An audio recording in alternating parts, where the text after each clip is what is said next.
ಕಲಿಯುವ ನಾವು ಪರೀಕ್ಷೆ ಬರೆಯುವ ಪರೀಕ್ಷಾವಾಣಿಯ ನಾವು ನೋಡಿ ಕಲಿಯುವ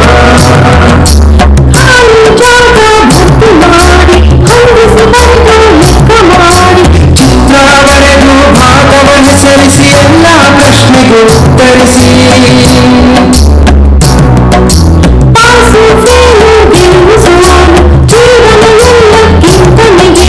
ಅಂಕಗಳೆಂದರೆ ಮೇಲಿನ ತೊಗಟೆ ವಿದ್ಯೆಯ ತರ ಒಳಗಿನ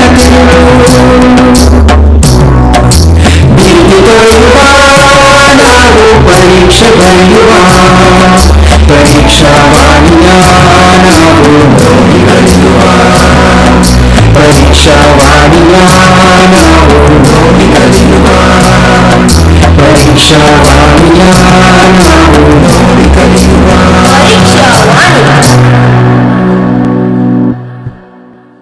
ನಲ್ಮೆಯ ವಿದ್ಯಾರ್ಥಿಗಳೇ ನಮಸ್ಕಾರ ಮತ್ತು ಆತ್ಮೀಯವಾದಂಥ ಸ್ವಾಗತ.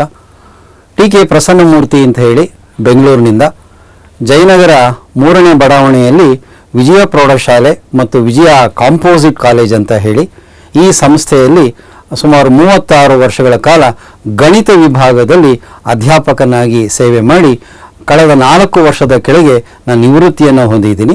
ಕಳೆದ 2 ವರ್ಷಗಳು ನಾನು ಒಬ್ಬ ಮುಖ್ಯೋಪಾಧ್ಯಾಯನಾಗಿ ಕೆಲಸ ಮಾಡ್ತಕ್ಕಂಥ ಒಂದು ಯೋಗ ನನ್ನದಾಗಿತ್ತು ಮಕ್ಕಳೇ. ರಿಟೈರ್ಡ್ ಆದಾಗಲಿಂದ ನಾನು ಇನ್ನೂ ಹೆಚ್ಚೆಚ್ಚು ಜ್ಞಾನಾರ್ಜನೆ ಮಾಡ್ಕೊಳ್ಳಿಕ್ಕೋಸ್ಕರ ಪಂಡಿತರು ಪ್ರೊಫೆಸರ್ಸ್ಗಳು ಯಾರಿದ್ದಾರೆ ಅವರ ಒಡನಾಟದಿಂದ ನಾನು ಇನ್ನೂ ಹೆಚ್ಚು ಅಧ್ಯಯನಶೀಲನಾಗಿದ್ದೀನಿ. ಇವತ್ತು ನಾವು ಅಧ್ಯಾಯ 4 ವೃತ್ತಗಳು 10ನೇ ಕ್ಲಾಸಿನ ಪಾಠ ಇದು. ಇದರಲ್ಲಿ ವಿಶೇಷವಾಗಿ ಸ್ಪರ್ಶಕಗಳ ಬಗ್ಗೆ ಇರತಕ್ಕಂಥ ಪ್ರಮೇಯಗಳನ್ನು ನಾವು ಇವಾಗ ತಿಳ್ಕೊಳ್ಳೋಕೆ ಹೋಗೋಣ. ಇದರ ಪೂರ್ವಭಾವಿಯಾಗಿ 8 ಮತ್ತು 9ನೇ ತರಗತಿಗಳಲ್ಲಿ ವೃತ್ತಗಳ ವ್ಯಾಖ್ಯಾನ, ತ್ರಿಜ್ಯ, ವ್ಯಾಸ, ಜ್ಯಾ ಈ ಥರದ ಹಲವಾರು ಪೈ ಬಗ್ಗೆ ಈ ಥರ ಸಾಕಷ್ಟು ವಿಷಯಗಳನ್ನು ನಾವು ಚರ್ಚೆ ಮಾಡಿದ್ವಿ. ಈಗ ಈ ಅಧ್ಯಾಯದಲ್ಲಿ ವಿಶೇಷವಾಗಿ ಸ್ಪರ್ಶಕ ಟ್ಯಾಂಜೆಂಟ್ ಅಂತ ಏನು ಕರಿತೀವಿ, ಅದಕ್ಕೆ ಮೂಲದಲ್ಲಿ 2 ಪ್ರಮೇಯಗಳಿದೆ, ಅದಕ್ಕೆ ಸಂಬಂಧಪಟ್ಟಂಥ ಲೆಕ್ಕಗಳಿದೆ. ಅದನ್ನು ಈ ಅವಧಿಯಲ್ಲಿ ನಾವು ಒಂದಿಷ್ಟು ಚರ್ಚೆ ಮಾಡೋಣ ಮಕ್ಕಳೇ, ಬನ್ನಿ. ಓಕೆ, ಈ ಒಂದು ಕೋಷ್ಟಕದಲ್ಲಿ ಇಡೀ ಅಧ್ಯಾಯದಲ್ಲಿ ಏನೇನು ಇದೆ ಅಂಶಗಳು ಅನ್ನೋದನ್ನು ನೀವು ಭಾಳ ಬೇಗ ಇದರಲ್ಲಿ ಕ್ವಿಕ್ಕಾಗಿ ನೋಡ್ಕೊಂಬರ್ಬೋದು. ನೋಡಿ, ಪ್ರಮೇಯ 1 ಇದೆ, ಅದಕ್ಕೆ 4.1 ಅಂತಳು ತ್ರಿಜ್ಯ ಮತ್ತು ಸ್ಪರ್ಶಕದ ಬಗ್ಗೆ. ಇನ್ನೊಂದು ಪ್ರಮೇಯ 4.2 ಬಾಹ್ಯ ಬಿಂದುವಿನಿಂದ ವೃತ್ತಕ್ಕೆ ಆ ಸ್ಪರ್ಶಕಗಳನ್ನು ರಚನೆ ಮಾಡಿದ್ರೆ ಅದಕ್ಕೆ ಸಂಬಂಧಪಟ್ಟಂಥ ಪ್ರಮೇಯ. 2 ಪ್ರಮೇಯ ಇರೋದು ಮಕ್ಕಳೇ. ಎಕ್ಸಾಮಿನೇಷನ್ ದೃಷ್ಟಿಯಿಂದ 2 ಪ್ರಮೇಯಗಳು ಬಹಳ ಮುಖ್ಯ ಆಗುತ್ತೆ. ಇದು 3 ಅಂಕದ ಪ್ರಶ್ನೆ ಬರುತ್ತೆ. ಆ ಪ್ರಮೇಯಗಳನ್ನು ಹೇಗೆ ಕೊಡ್ಬೋದು ಅಂತಂದರೆ 2 ಕೂಡ ಇಂಟರ್ನಲ್ ಚಾಯ್ಸಸ್ಸಲ್ಲೂ ಕೊಡ್ಬೋದು.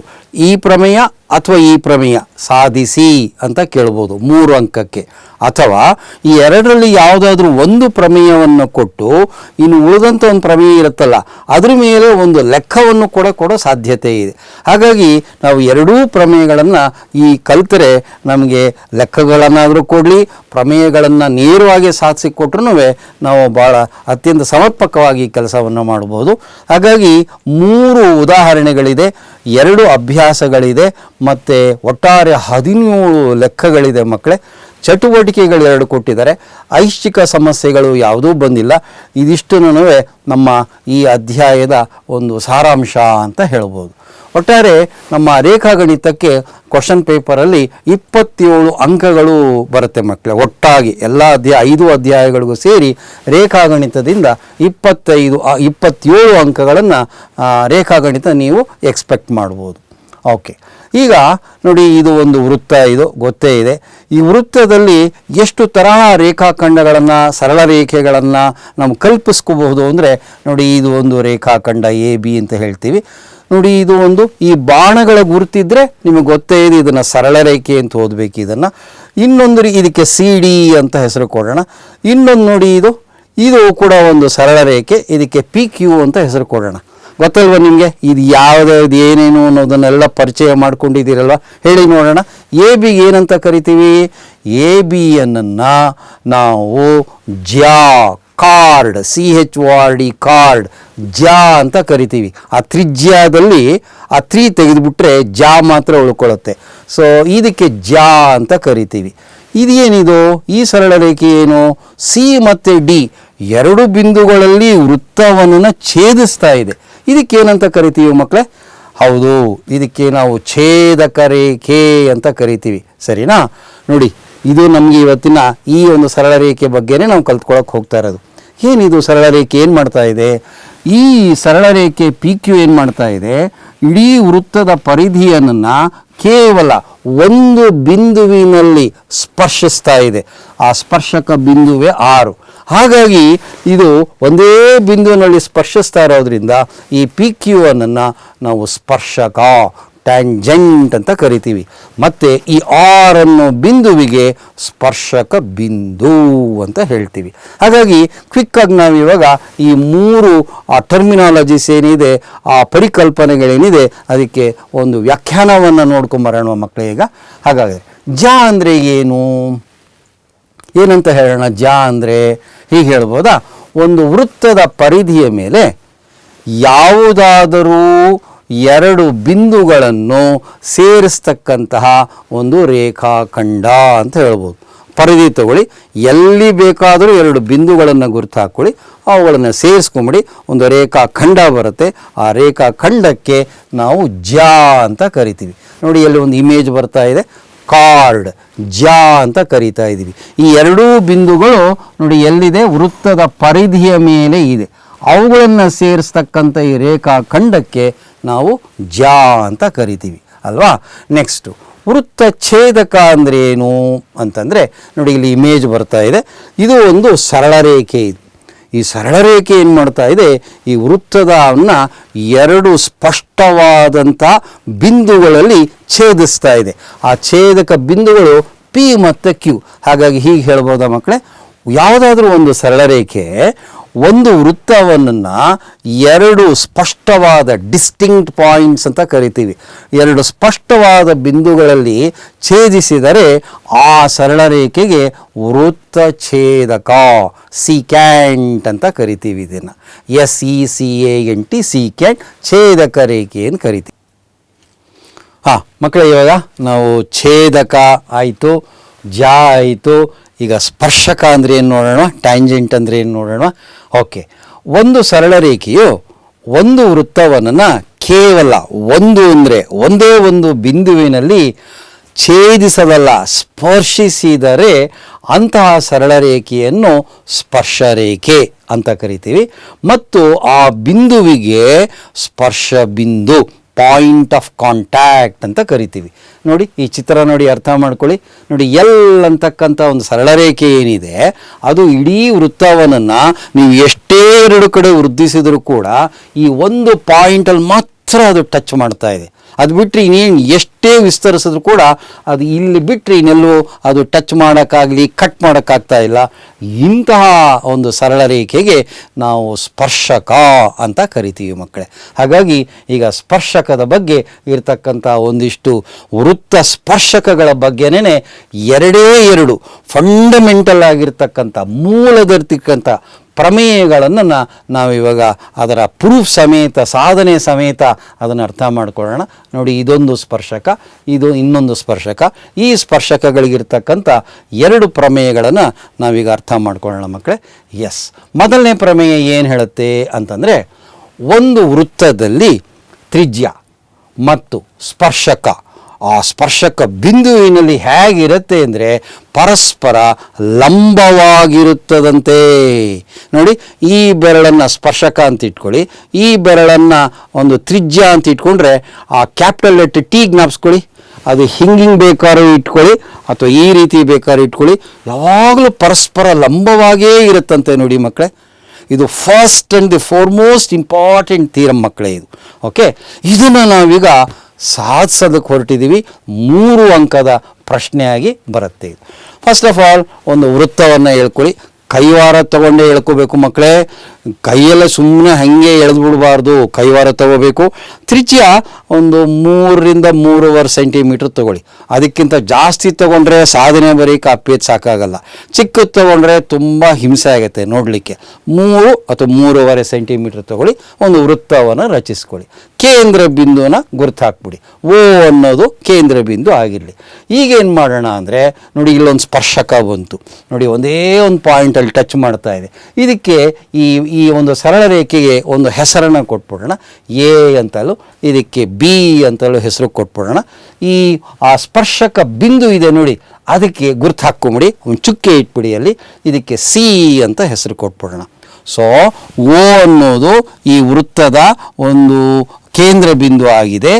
ಎ ಬಿ ಅನ್ನೋದು ಒಂದು ಸ್ಪರ್ಶಕ ನೋಡಿ, ಸರಳ ರೇಖೆ ಎರಡೂ ಕಡೆ ಆರೋ ಮಾರ್ಕ್ ಹಾಕಿದೆ. ಮತ್ತು ಸಿ ಅನ್ನೋದು ಸ್ಪರ್ಶಕ ಬಿಂದು ಅಲ್ವಾ. ಈಗ ಚಿತ್ರ ಆಯಿತು. ಈಗೇನು ಬರಿಬೇಕು ನಾವು? ದತ್ತ, ಡೇಟಾ ಏನು ಕೊಟ್ಟಿದ್ದಾರೆ, ಗಿವನ್, ಈ ಪ್ರಮೇಯದಲ್ಲಿ ಏನು ಕೊಟ್ಟಿದ್ದಾರೆ ಅದನ್ನು ನಾವು ಫಸ್ಟು ಬರಿಬೇಕು. ಚಿತ್ರ ಆಯಿತು, ಇದಕ್ಕೆ ಅರ್ಧ ಮಾರ್ಕ್ ಇರುತ್ತೆ. ಈಗ ದತ್ತವನ್ನು ಹೆಂಗೆ ಬರೆಯೋದು? ಓಕೆ, ಯಾವಾಗಲೂ ತಿಳ್ಕೊಳ್ಳಿ, ಈ ವೃತ್ತದ ಯಾವುದೇ ಪ್ರಮೇಯ ಬರಲಿ ಮುಂದೆ ಕೂಡ ಫಸ್ಟು ಬರೀಬೇಕಾಗಿರೋದು ಈ ವೃತ್ತದ ಕೇಂದ್ರ ಬಿಂದು ಯಾವುದು ಅಂತ ಬರೀಬೇಕು. ಓ ಅನ್ನೋದು ವೃತ್ತ ಕೇಂದ್ರ ಆಯಿತು. ನೆಕ್ಸ್ಟ್ ಏನು? ಈ ಎ ಬಿ ಇದೆಯಲ್ಲ, ಇದು ಸರಳ ರೇಖೆ. ಇದು ಅದಕ್ಕೆ ನೋಡಿ ಒಂದು ಚಿಹ್ನೆ ಕೂಡ ಬಳಸಿದ್ದೀವಿ ನಾವು.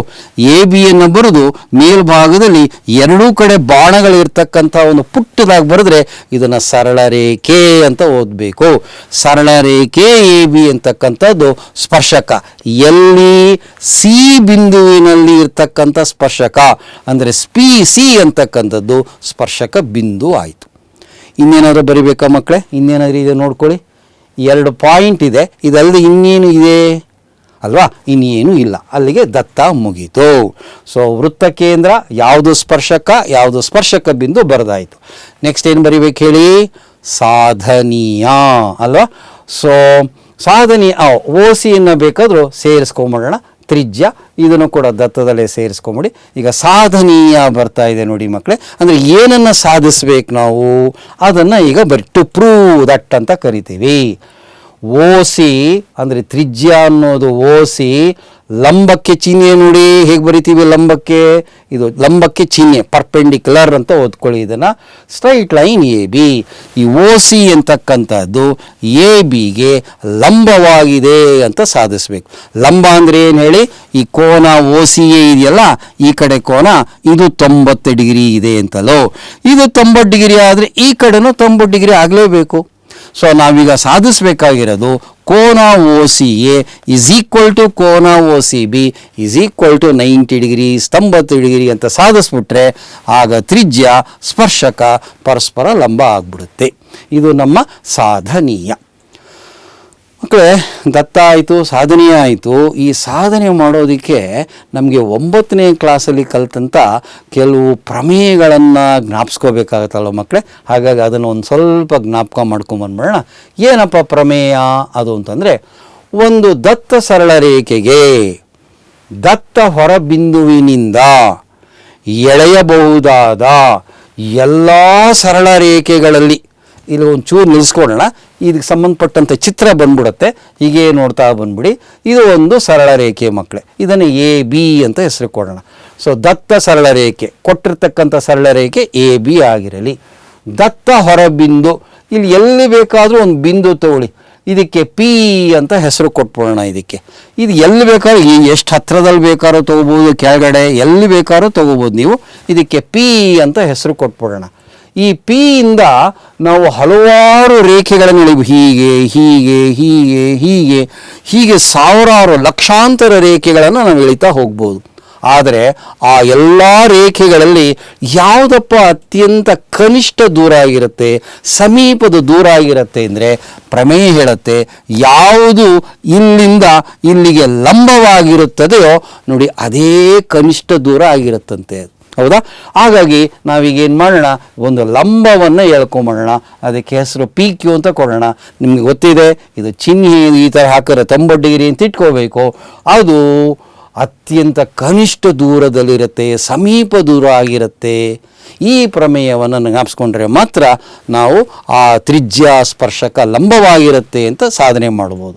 ಹಾಗಾಗಿ ಈಗ ನೋಡಿ, ಇವಾಗ ಇದೊಂದು ಸಲ ರೇಖಾಖಂಡ, ಇದು ಮತ್ತೊಂದು ರೇಖಾಖಂಡ, ಈ ಕಡೆ ಆ ಕಡೆ ಈ ಕ್ಯೂವಿನ ಈ ಕಡೆ ಸ್ಯಾಂಪಲ್ಗೆ ನಾನು ಒಂದು 4 ಹೇಳ್ಕೊಂಡಿದ್ದೀನಿ. ಈಗ ನೀವೇ ಕಂಪೇರ್ ಮಾಡ್ತಾ ಬನ್ನಿ ಮಕ್ಕಳ. ಇದು ನೋಡಿ, ಇದಕ್ಕೂ ಕಂಪೇರ್ ಮಾಡಿ. ಅಯ್ಯೋ ಇದು ಜಾಸ್ತಿ ಇದೆಯಪ್ಪ ಇದಕ್ಕಿಂತ ಕಣ್ಣಿಗೆ ಕಾಣಿಸ್ತಾ ಇದೆ. ನೋಡಿ, ಇವೆರಡನ್ನ ಕಂಪೇರ್ ಮಾಡಿದ್ರೆ ಇವೆರಡಲ್ಲಿ ಇದೇ ಜಾಸ್ತಿ ಇದೇ ಕಮ್ಮಿ. ಈ ಬಲಭಾಗಕ್ಕೆ ಬನ್ನಿ, ಇವೆರಡನ್ನ ಅಳತೆಯನ್ನು ಇದ್ರ ಜೊತೆ ಕಂಪೇರ್ ಮಾಡಿದ್ರೆ ಇವೆಲ್ಲವೂ ಕೂಡ ಈ ಪರ್ಪೆಂಡಿಕ್ಯುಲರ್ಗಿಂತ ಲಂಬಕ್ಕಿಂತ ಜಾಸ್ತಿ ಇದೆ. ಹಾಗಾಗಿ ಯಾವುದು ಲಂಬವಾಗಿರುತ್ತದೆಯೋ ಅದೇ ನಮಗೆ ಸಮೀಪದ ದೂರ, ಕನಿಷ್ಠದ ದೂರ ಆಗಿರುತ್ತೆ ಅಲ್ವಾ. ಒಂದು ಸರಿ ಓದ್ಕೊಂಡ್ಬಿಡ್ತೀರಾ. ಒಂದು ದತ್ತ ಸರಳ ರೇಖೆಗೆ ದತ್ತ ಹೊರ ಬಿಂದುವಿನಿಂದ ಈ ರೀತಿ ಹಲವಾರು ರೇಖೆಗಳನ್ನು ಎಳಿಬಹುದು. ಆದರೆ ಈ ಎಲ್ಲ ರೇಖೆಗಳಲ್ಲಿ ಯಾವುದು ಲಂಬವಾಗಿರುತ್ತೆ ಮಕ್ಕಳು, ಇನ್ನೊಂದು ಮಾತು ಹೇಳೋದು ಮರ್ತೆ, ಇದು 8ನೇ ಕ್ಲಾಸಿನ ಪಾಠ. ಈ ಬಿಂದುವಿನಿಂದ ಈ ಸರಳ ರೇಖೆಗೆ ಎಷ್ಟು ಲಂಬಗಳನ್ನು ಎಳಿಬೋದು ಅಂದರೆ ಒಂದೇ ಒಂದಲ್ವಾ. ಇದೊಂದೇ ಲಂಬ ಇರೋದು. ಈ ಬಿಂದುವಿನಿಂದ ಈ ಸರಳ ರೇಖೆಗೆ ಕೇವಲ ಒಂದು ಅಂದರೆ ಒಂದೇ ಇರೋದು. ಇದೆಲ್ಲ ಗೊತ್ತಿರಬೇಕು ನಮಗೆ. ಹಾಗಾಗಿ ಈ ಪಿ ಕ್ಯೂ ಅನ್ನೋದು ಎ ಬಿಗೆ ಲಂಬವಾಗಿದೆ. ಇದೇನೇ ಅತ್ಯಂತ ಕನಿಷ್ಠ ದೂರವಾಗಿರುತ್ತದೆ ಅಂತ ಹೇಳಿ ಈ ಪ್ರಮೇಯನ ಅರ್ಥ ಮಾಡ್ಕೊಂಬಿಟ್ರೆ ಅದನ್ನು ಅತ್ಯಂತ ಸುಲಭವಾಗಿ ನಾವು ಸಾಧಿಸ್ಬಿಡ್ಬೋದು ಮಕ್ಕಳೇ. ಹಾಗೇನೇ ಒಂದು ಪ್ರಮೇಯ ಆದ ತಕ್ಷಣ ಮಕ್ಕಳೇ ಇದರ ವಿಲೋಮ ಪ್ರಮೇಯ ಬರುತ್ತೆ. ಗೊತ್ತಲ್ವ ನಿಮಗೆ ವಿಲೋಮ ಪ್ರಮೇಯ ಅಂದ್ರೆ ಏನು ಅಂತ? ದತ್ತವನ್ನು ಸಾಧನೀಯವಾಗಿ ಮಾಡ್ಕೋಬೇಕು, ಸಾಧನೀಯವನ್ನ ದತ್ತವನ್ನಾಗಿ ಮಾಡಿಕೊಂಡಾಗ ಇನ್ನೊಂದು ಹೊಸ ಪ್ರಮೇಯ ಉಂಟಾಗತ್ತೆ. ಇದಕ್ಕೆ ನಾವು ವಿಲೋಮ ಪ್ರಮೇಯ, ಕಾನ್ವರ್ಸ್ ಅಂತ ಕರಿತೀವಿ. ಇದಕ್ಕೆ ಕಾನ್ವರ್ಸನ್ನು ಹೇಳ್ತೀರಾ, ಇದಕ್ಕೆ ವಿಲೋಮ ಪ್ರಮೇಯವನ್ನು ಒಂಚೂರು ಯೋಚನೆ ಮಾಡ್ತೀರಾ. ನೋಡಿ, ಹೀಗೆ ಹೇಳ್ಬೋದಾ? ಒಂದು ದತ್ತ ಸರಳ ರೇಖೆಗೆ ದತ್ತ ಹೊರಬಿಂದುವಿನಿಂದ ಎಳೆಯಬಹುದಾದ ಎಲ್ಲ ಸರಳ ರೇಖೆಗಳಲ್ಲಿ ಯಾವುದು ಅತ್ಯಂತ ಕನಿಷ್ಠ ದೂರವಾಗಿರುತ್ತದೆಯೋ ಅದೇ ಲಂಬವಾಗಿರುತ್ತದೆ ಅಲ್ವಾ ಮಕ್ಕಳೇ? ಯಾವುದು ಲಂಬವಾಗಿರುತ್ತದೋ ಅದು ಕನಿಷ್ಠ ದೂರದಲ್ಲಿರುತ್ತೆ. ಇದಕ್ಕೆ ವಿಲೋಮ ಪ್ರಮೇಯ ಹೇಳು ಅಂದರೆ ಯಾವುದು ಕನಿಷ್ಠ ದೂರದಲ್ಲಿರುತ್ತದೆಯೋ ಅದೇ ಲಂಬವಾಗಿರುತ್ತದೆ. ಇದು ಎರಡನ್ನೂ ನಾವು ಅರ್ಥ ಮಾಡಿಕೊಂಡ್ರೆ ನಾವು ಹಿಂದಿನ ಪ್ರಮೇಯವನ್ನು ಅರ್ಥ ಮಾಡ್ಕೊಳ್ಳಿಕ್ಕೆ ಸಾಧ್ಯ ಆಗುತ್ತೆ. ಹಾಗಾಗಿ ಈಗ ಒಂದು ಸರಿ ಸಾಧನೆ ಈಗ ನಾವು ಹೋಗಿ ಬಂದ್ಬಿಡ್ಬೋದಲ್ವ, ಅರ್ಥ ಮಾಡ್ಕೊಂಬರ್ಬೋದಲ್ವ. ಈಗ ಆ ಕಾನ್ಸೆಪ್ಟ್ಸನ್ನೇ ನಾವಿಲ್ಲಿ ಅಪ್ಲೈ ಮಾಡೋಣ. ಸೊ ಅದೇ ಚಿತ್ರ ಬಂದಿದೆ ಇವಾಗ ನೋಡಿ. ಈ ಥರ ಸಿ ಎಡಭಾಗದಲ್ಲಿ ಬಹಳ ಸಮೀಪದಲ್ಲಿ ಈ ರೀತಿ ಒಂದು ಬಿಂದು ತಗೊಳ್ಳಿ. ಬಲಭಾಗದಲ್ಲೂ ಕೂಡ ಒಂದು ಸ್ವಲ್ಪ ಅನ್ಈಕ್ವಲ್ ಡಿಸ್ಟೆನ್ಸಸ್ಸಲ್ಲಿ ಈ ಎರಡು ಬಿಂದುಗಳನ್ನು ನೀವು ಚೂಸ್ ಮಾಡ್ಕೊಳ್ಳಿ. ಇದಕ್ಕೆ ಡಿ ಅಂತ ಹೆಸರು ಕೊಡಿ, ಇದಕ್ಕೆ ಇ ಅಂತ ಹೆಸರು ಕೊಡಿ. ಈಗೇನು ಮಾಡಿ, ಓ ಮತ್ತು ಡಿ ಅನ್ನು ಸೇರಿಸ್ಕೊಂಡ್ಬಿಡಿ.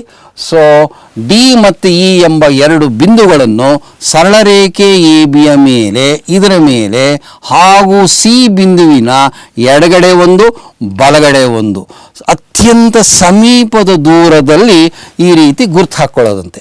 ಗುರ್ತು ಹಾಕ್ಕೊಂಡು ಏನು ಮಾಡೋದು, ನಿಮ್ಗೊಂದು ಐಡಿಯಾ ಬರ್ತಾ ಇದೆ ಅಲ್ವಾ? ಆಗ್ತಾನೆ ಹೇಳೋದಂಥ ಒಂದು ಪ್ರಮೇಯವನ್ನು ಜ್ಞಾಪಿಸ್ಕೋತಾ ಇದ್ದೀರಾ ನೀವು. ಓಕೆ, ಡಿ ಮತ್ತು ಇಗಳನ್ನು ಓ ಬಿಂದುವಿಗೆ ಸೇರಿಸ್ಕೊಂಬಿಡಿ. ಈಗ ಓ ಡಿ ಅನ್ನು ಸೇರಿಸಿ ಓ ಇ ಅನ್ನು ಸೇರಿಸ್ಕೊಂಬಿಡಿ. ಈ ರಚನೆ ಸಹಾಯದಿಂದ ಆ ಅತ್ಯಂತ ಕನಿಷ್ಠ ದೂರವೇ ಲಂಬ ಅಂತ ಹೇಳಿದೀವಲ್ಲ, ಆ ಒಂದು ಪರಿಕಲ್ಪನೆಯಿಂದ ಇದು ಈಗ ಆರಾಮಾಗಿ ಸಾಧನೆ ಆಗಿಬಿಡುತ್ತೆ. ನೋಡಿ, ಈ ಸಾಮಾನ್ಯವಾಗಿ ಈ ಥರ ರಚನೆ ಅಂತ ಹೇಳ್ಕೊಂಡು ಬರೆಯೋ ವಾಡಿಕೆ ಉಂಟು. ಆದರೆ ಇಲ್ಲಿ ವಿಶೇಷ ಏನಪ್ಪ ಅಂದರೆ ಈ ಆರ್ಗ್ಯುಮೆಂಟನ್ನು ನಾವು ಸಾಧನೆಯಲ್ಲೇ ಸೇರಿಸ್ಬಿಟ್ಟಿದ್ದೀವಿ. ನೀವು ರಚನೆ ಅಂತ ಹೇಳಿ ಸಪ್ರೇಟಾಗೂ ಬರೀಬೋದು, ಅಥವಾ ಸಾಧನೆಯಲ್ಲೇ ಈ ರಚನೆಯನ್ನು ಕೂಡ ಬರ್ಕೊಂಡು ವಾದವನ್ನು ನಾವು ಮಂಡಿಸ್ಬೋದು. ಹಾಗಾದರೆ ಈ ರಚನೆಯಿಂದ ಹೇಗೆ ಈ ಓ ಸಿ ಎನ್ನುವುದು ಎ ಬಿಗೆ ಲಂಬ ಆಗುತ್ತೆ ನೋಡೋಣ. ಓಕೆ, ಮೊದಲನೇ ಸ್ಟೆಪ್ ನೋಡಿ. ಇವಾಗ ತ್ರಿಭುಜ ಓ ಸಿ ಡಿಯಲ್ಲಿ ಓ ಸಿ ಡಿ ಇದು ತ್ರಿಭುಜ ಅಂದರೆ ಈ ಕಡೆ ಎಡಗಡೆ ಭಾಗದಲ್ಲಿ ನೋಡಿ. ಈಗ ಓ ಡಿ ಅನ್ನು ಓ ಸಿ ಅನ್ನು ಅದರ ಅಳತೆಗಳನ್ನು ಕಂಪೇರ್ ಮಾಡಿ ಮಕ್ಕಳೇ. ಯಾವ್ದು ಜಾಸ್ತಿ ಇದೆ ಅಥವಾ ಎರಡು ಕಮ್ಮಿ, ಎರಡು ಸಮವಾಗಿದೆಯಾ, ಯಾವ್ದು ಕಮ್ಮಿ ಇದೆ ಯಾವ್ದು ಜಾಸ್ತಿ ಇದೆ ಹೋಲಿಸಿ. ನಿಮ್ಗೆ ಅರ್ಥ ಆಗ್ತಾ ಇದೆ, ಈ ಓ ಡಿ ಅನ್ನೋದು ಖಂಡಿತ ತ್ರಿಜ್ಯ ಅಲ್ಲ. ಓಕೆ, ಓ ಸಿ ಅನ್ನೋದು ಮಾತ್ರ ತ್ರಿಜ್ಯ ಆಗಿದೆ. ಹಾಗಾದರೆ ಈ ಡಿ ಬಿಂದು ಎಲ್ಲಿದೆಯಪ್ಪ ಅಂದರೆ ಖಂಡಿತವಾಗಿಯೂ ವೃತ್ತದ ಪರಿಧಿಯ ಮೇಲೆ ಇಲ್ಲ. ಅದಂಗೆ ಹೇಳಿದ್ರಿ ಸರ್ ಇಲ್ಲ ಅಂದ್ಬಿಟ್ಟು ಅಂದರೆ ಸ್ಪರ್ಶಕ, ಅದರ ವ್ಯಾಖ್ಯಾನ ಜ್ಞಾಪಿಸ್ಕೊಳ್ಳಿ. ಸ್ಪರ್ಶಕ ಅಂದ್ರೇನು? ಯಾವ ಸರಳ ರೇಖೆಯು ಒಂದು ವೃತ್ತವನ್ನು ಕೇವಲ ಒಂದೇ ಒಂದು ಬಿಂದುವಿನಲ್ಲಿ ಸ್ಪರ್ಶಿಸಿದರೆ ಅದು ಸ್ಪರ್ಶಕ ಆಗುತ್ತೆ. ಹಾಗಾಗಿ ಡೆಫಿನೆಟ್ಲಿ ಆ ಪಾಯಿಂಟ್ ಡಿ ಅನ್ನೋದು ಈ ಒಂದು ಸ್ಪರ್ಶಕದ ಮೇಲೆಯೇ ಬರುತ್ತೆಯೇ ಹೊರತು ಈ ವೃತ್ತದ ಪರಿಧಿಯ ಮೇಲೆ ಬರಲಿಕ್ಕೆ ಚಾನ್ಸೇ ಇಲ್ಲ. ಅಂದರೆ ಓ ಡಿ ಅನ್ನೋದು ತ್ರಿಜ್ಯ ಅಲ್ಲ. ಹಾಗಾದರೆ ಓ ಸಿ ತ್ರಿಜ್ಯ. ಹಾಗಾದರೆ ಓ ಸಿನ ಓ ಡಿನ ಕಂಪೇರ್ ಮಾಡಿದ್ರೆ we can definitely say that O D is greater than O C. ಇದು ಗ್ರೇಟರ್ ದ್ಯಾನ್ಗೆ ಚಿಹ್ನೆ ಮಕ್ಕಳು ನಿಮಗೆ ಗೊತ್ತಿದೆ, ಅಧಿಕ. ಸೊ ಓ ಡಿ ಉದ್ದ ಏನಾಗಿದೆ ಓ ಸಿಗಿಂತ ಜಾಸ್ತಿ ಇದೆ ಅಂತ ಹೇಳ್ಬೋದು. ಹೌದಾ? ಅದೇ ರೀತಿ ಬಲಗಡೆ ಹೋಗೋಣ, ಅಲ್ಲೂ ಒಂದು ತ್ರಿಭುಜ ಇದೆ, ಅದರ ಹೆಸರು ಓ ಸಿ ಇ ಅಂತ ಹೇಳಿ. ಅಲ್ಲೂ ಹೋಗ್ಬಿಟ್ಟು ಏನು ಮಾಡೋಣ, ಇದೇ ಕೆಲಸ ಮಾಡೋಣ. ತ್ರಿಭುಜ ಓ ಸಿ ಇ ಅಲ್ಲಿ ನೋಡ್ತಾ ಇದ್ದೀರಲ್ವಾ, ಈಗ ಓ ಇನ ಓ ಸಿ ಅವುಗಳ ಉದ್ದಗಳನ್ನು ಹೋಲಿಸಿದಾಗ ಇದೇ ಆರ್ಗ್ಯುಮೆಂಟ್ಸ್, ಇದೇ ವಾದಗಳ ಪ್ರಕಾರ ಈ ಬಿಂದು ಎ ಬಿ ಸರಳ ರೇಖೆ ಮೇಲೆ ಇದೆ ಹೊರತು ಪರಿಧಿ ಮೇಲೆ ಇಲ್ಲದೆ ಇರೋದ್ರಿಂದ ಓ ಇ ಎನ್ನುವುದು ತ್ರಿಜ್ಯ ಅಲ್ಲ. ಹಾಗಾಗಿ ಓ ಇ ಎನ್ನುವುದು ತ್ರಿಜ್ಯಕ್ಕಿಂತ ಜಾಸ್ತಿ ಇರಲೇಬೇಕು. Therefore we say that O E is greater than O C ಅಂತ ಕರಿತೀವಿ. ಇದಕ್ಕೆ ನಮ್ಮ ಜಾಮೆಟ್ರಿಲಿ ಒಂದು ವಿಶೇಷ ಏನು ಗೊತ್ತಲ್ವ ನಿಮಗೆ, ಸಾಧನೆಯಲ್ಲಿ ಪ್ರತಿ ಸ್ಟೆಪ್ಗೂ ಕೂಡ ಪಕ್ಕದಲ್ಲೇ ಬ್ರಾಕೆಟ್ ಓಪನ್ ಮಾಡ್ಕೋಬೇಕು, ಕಾರಣವನ್ನು ನೀಡ್ತಾ ಬರಬೇಕು ಮಕ್ಕಳೇ. ಇದೇ ಜಾಮೆಟ್ರಿಯ ಜೀವಾಳ. ಹೌದೇ? ಆ ಲಾಜಿಕಲ್ ರೀಸನಿಂಗನ್ನು ನಾವು ಇಲ್ಲಿ ಕಲ್ತ್ಕೊಳ್ತಾ ಇದ್ದೀವಿ. ಹಾಗಾಗಿ ಇಲ್ಲೇ ನಾವು ಕಾರಣವನ್ನು ನೀಡಿಬಿಡ್ತೀವಿ. ಕಾರಣ ಡಿ ಮತ್ತು ಇ ಅಂತಕ್ಕಂಥ ಎರಡು ಬಿಂದುಗಳು ವೃತ್ತದ ಪರಿಧಿಯ ಮೇಲೆ ಇಲ್ಲೇ ಇಲ್ಲ, ಅದು ವೃತ್ತದ ಹೊರಗಡೆ ಇದೆ. ದೇರ್ ಫೋರ್ ಓ ಡಿ ಆಗಲಿ ಓ ಇ ಆಗಲಿ ಈ ಎರಡನ್ನು ನಾವು ಓ ಸಿ ಜೊತೆಗೆ ಹೋಲಿಸಿದರೆ ಓ ಡಿ ಮತ್ತು ಓ ಇಗಳು ಓ ಸಿಗಿಂತ ಜಾಸ್ತಿನೇ ಇದೆ. ಸಾಕಲ್ವ? ಎರಡು ಕೇಸ್ ಸಾಕಲ್ವ? ನಿಮ್ಗೆ ಅನುಮಾನ ಇದ್ದರೆ ಹೇಳಿ. ಈ ರೀತಿ ನೀ ಎಷ್ಟೇ ಬಿಂದುಗಳನ್ನು ಇದ್ರ ಮೇಲೆ ತೊಗೊಂಡು ಅವುಗಳನ್ನೆಲ್ಲ ಓಗೆಲ್ಲ ಸೇರಿಸಿ ನೀವು ಹೋಲಿಸ್ತಾ ಬಂದರೆ ನಿಮಗೆ ಗೊತ್ತಾಗತ್ತೆ ಈ ಓ ಸಿ ಅನ್ನೋದೇ ಆ ಎಲ್ಲ ರೇಖಾಖಂಡದಲ್ಲೂ ಅತ್ಯಂತ ಕನಿಷ್ಠ ದೂರ ಅಂತ ನಮ್ಗೆ ಅರ್ಥ ಆಗತ್ತೆ. ಹಾಗಾಗಿ ಈಗ ನಾವು ಇನ್ಫರೆನ್ಸನ್ನು ತಗೊಳ್ಳೋಣ, ಒಂದು ತೀರ್ಮಾನವನ್ನು ತಗೊಳ್ಳೋಣ. ಸೊ ಬಿಂದು ಓ ಇಂದ ಈ ಬಿಂದು ಕೇಂದ್ರ ಬಿಂದು ಓನಿಂದ ಸರಳ ರೇಖೆ ಎ ಬಿಗೆ ಅತ್ಯಂತ ಸಮೀಪದ ದೂರ ಯಾವುದು ಅಂತ ಕೇಳಿದ್ರೆ ಓ ಡಿನ ಓ ಸಿನ ಓ ಇನ ಅಂತ ಕೇಳಿದ್ರೆ ಓ ಸಿ ಮಾತ್ರ ಅಂತ ನಾವು ಓ ಸಿ ಅಂತ ಆಯಿತಲ್ಲವೇ. ಹಾಗಾದರೆ ಆ ಪ್ರಮೇಯ ಜ್ಞಾಪಿಸ್ಕೊಳ್ಳಿ, ಯಾವುದು ಅತ್ಯಂತ ಸಮೀಪ ದೂರ ಇರುತ್ತೋ ಅದೇ ಲಂಬ ಅಂತ ನಾವು ಆಲ್ರೆಡಿ ಒಂದು ಪ್ರಮೇಯವನ್ನು ಕಲ್ತ್ಕೊಂಡಿದ್ದೀವಿ.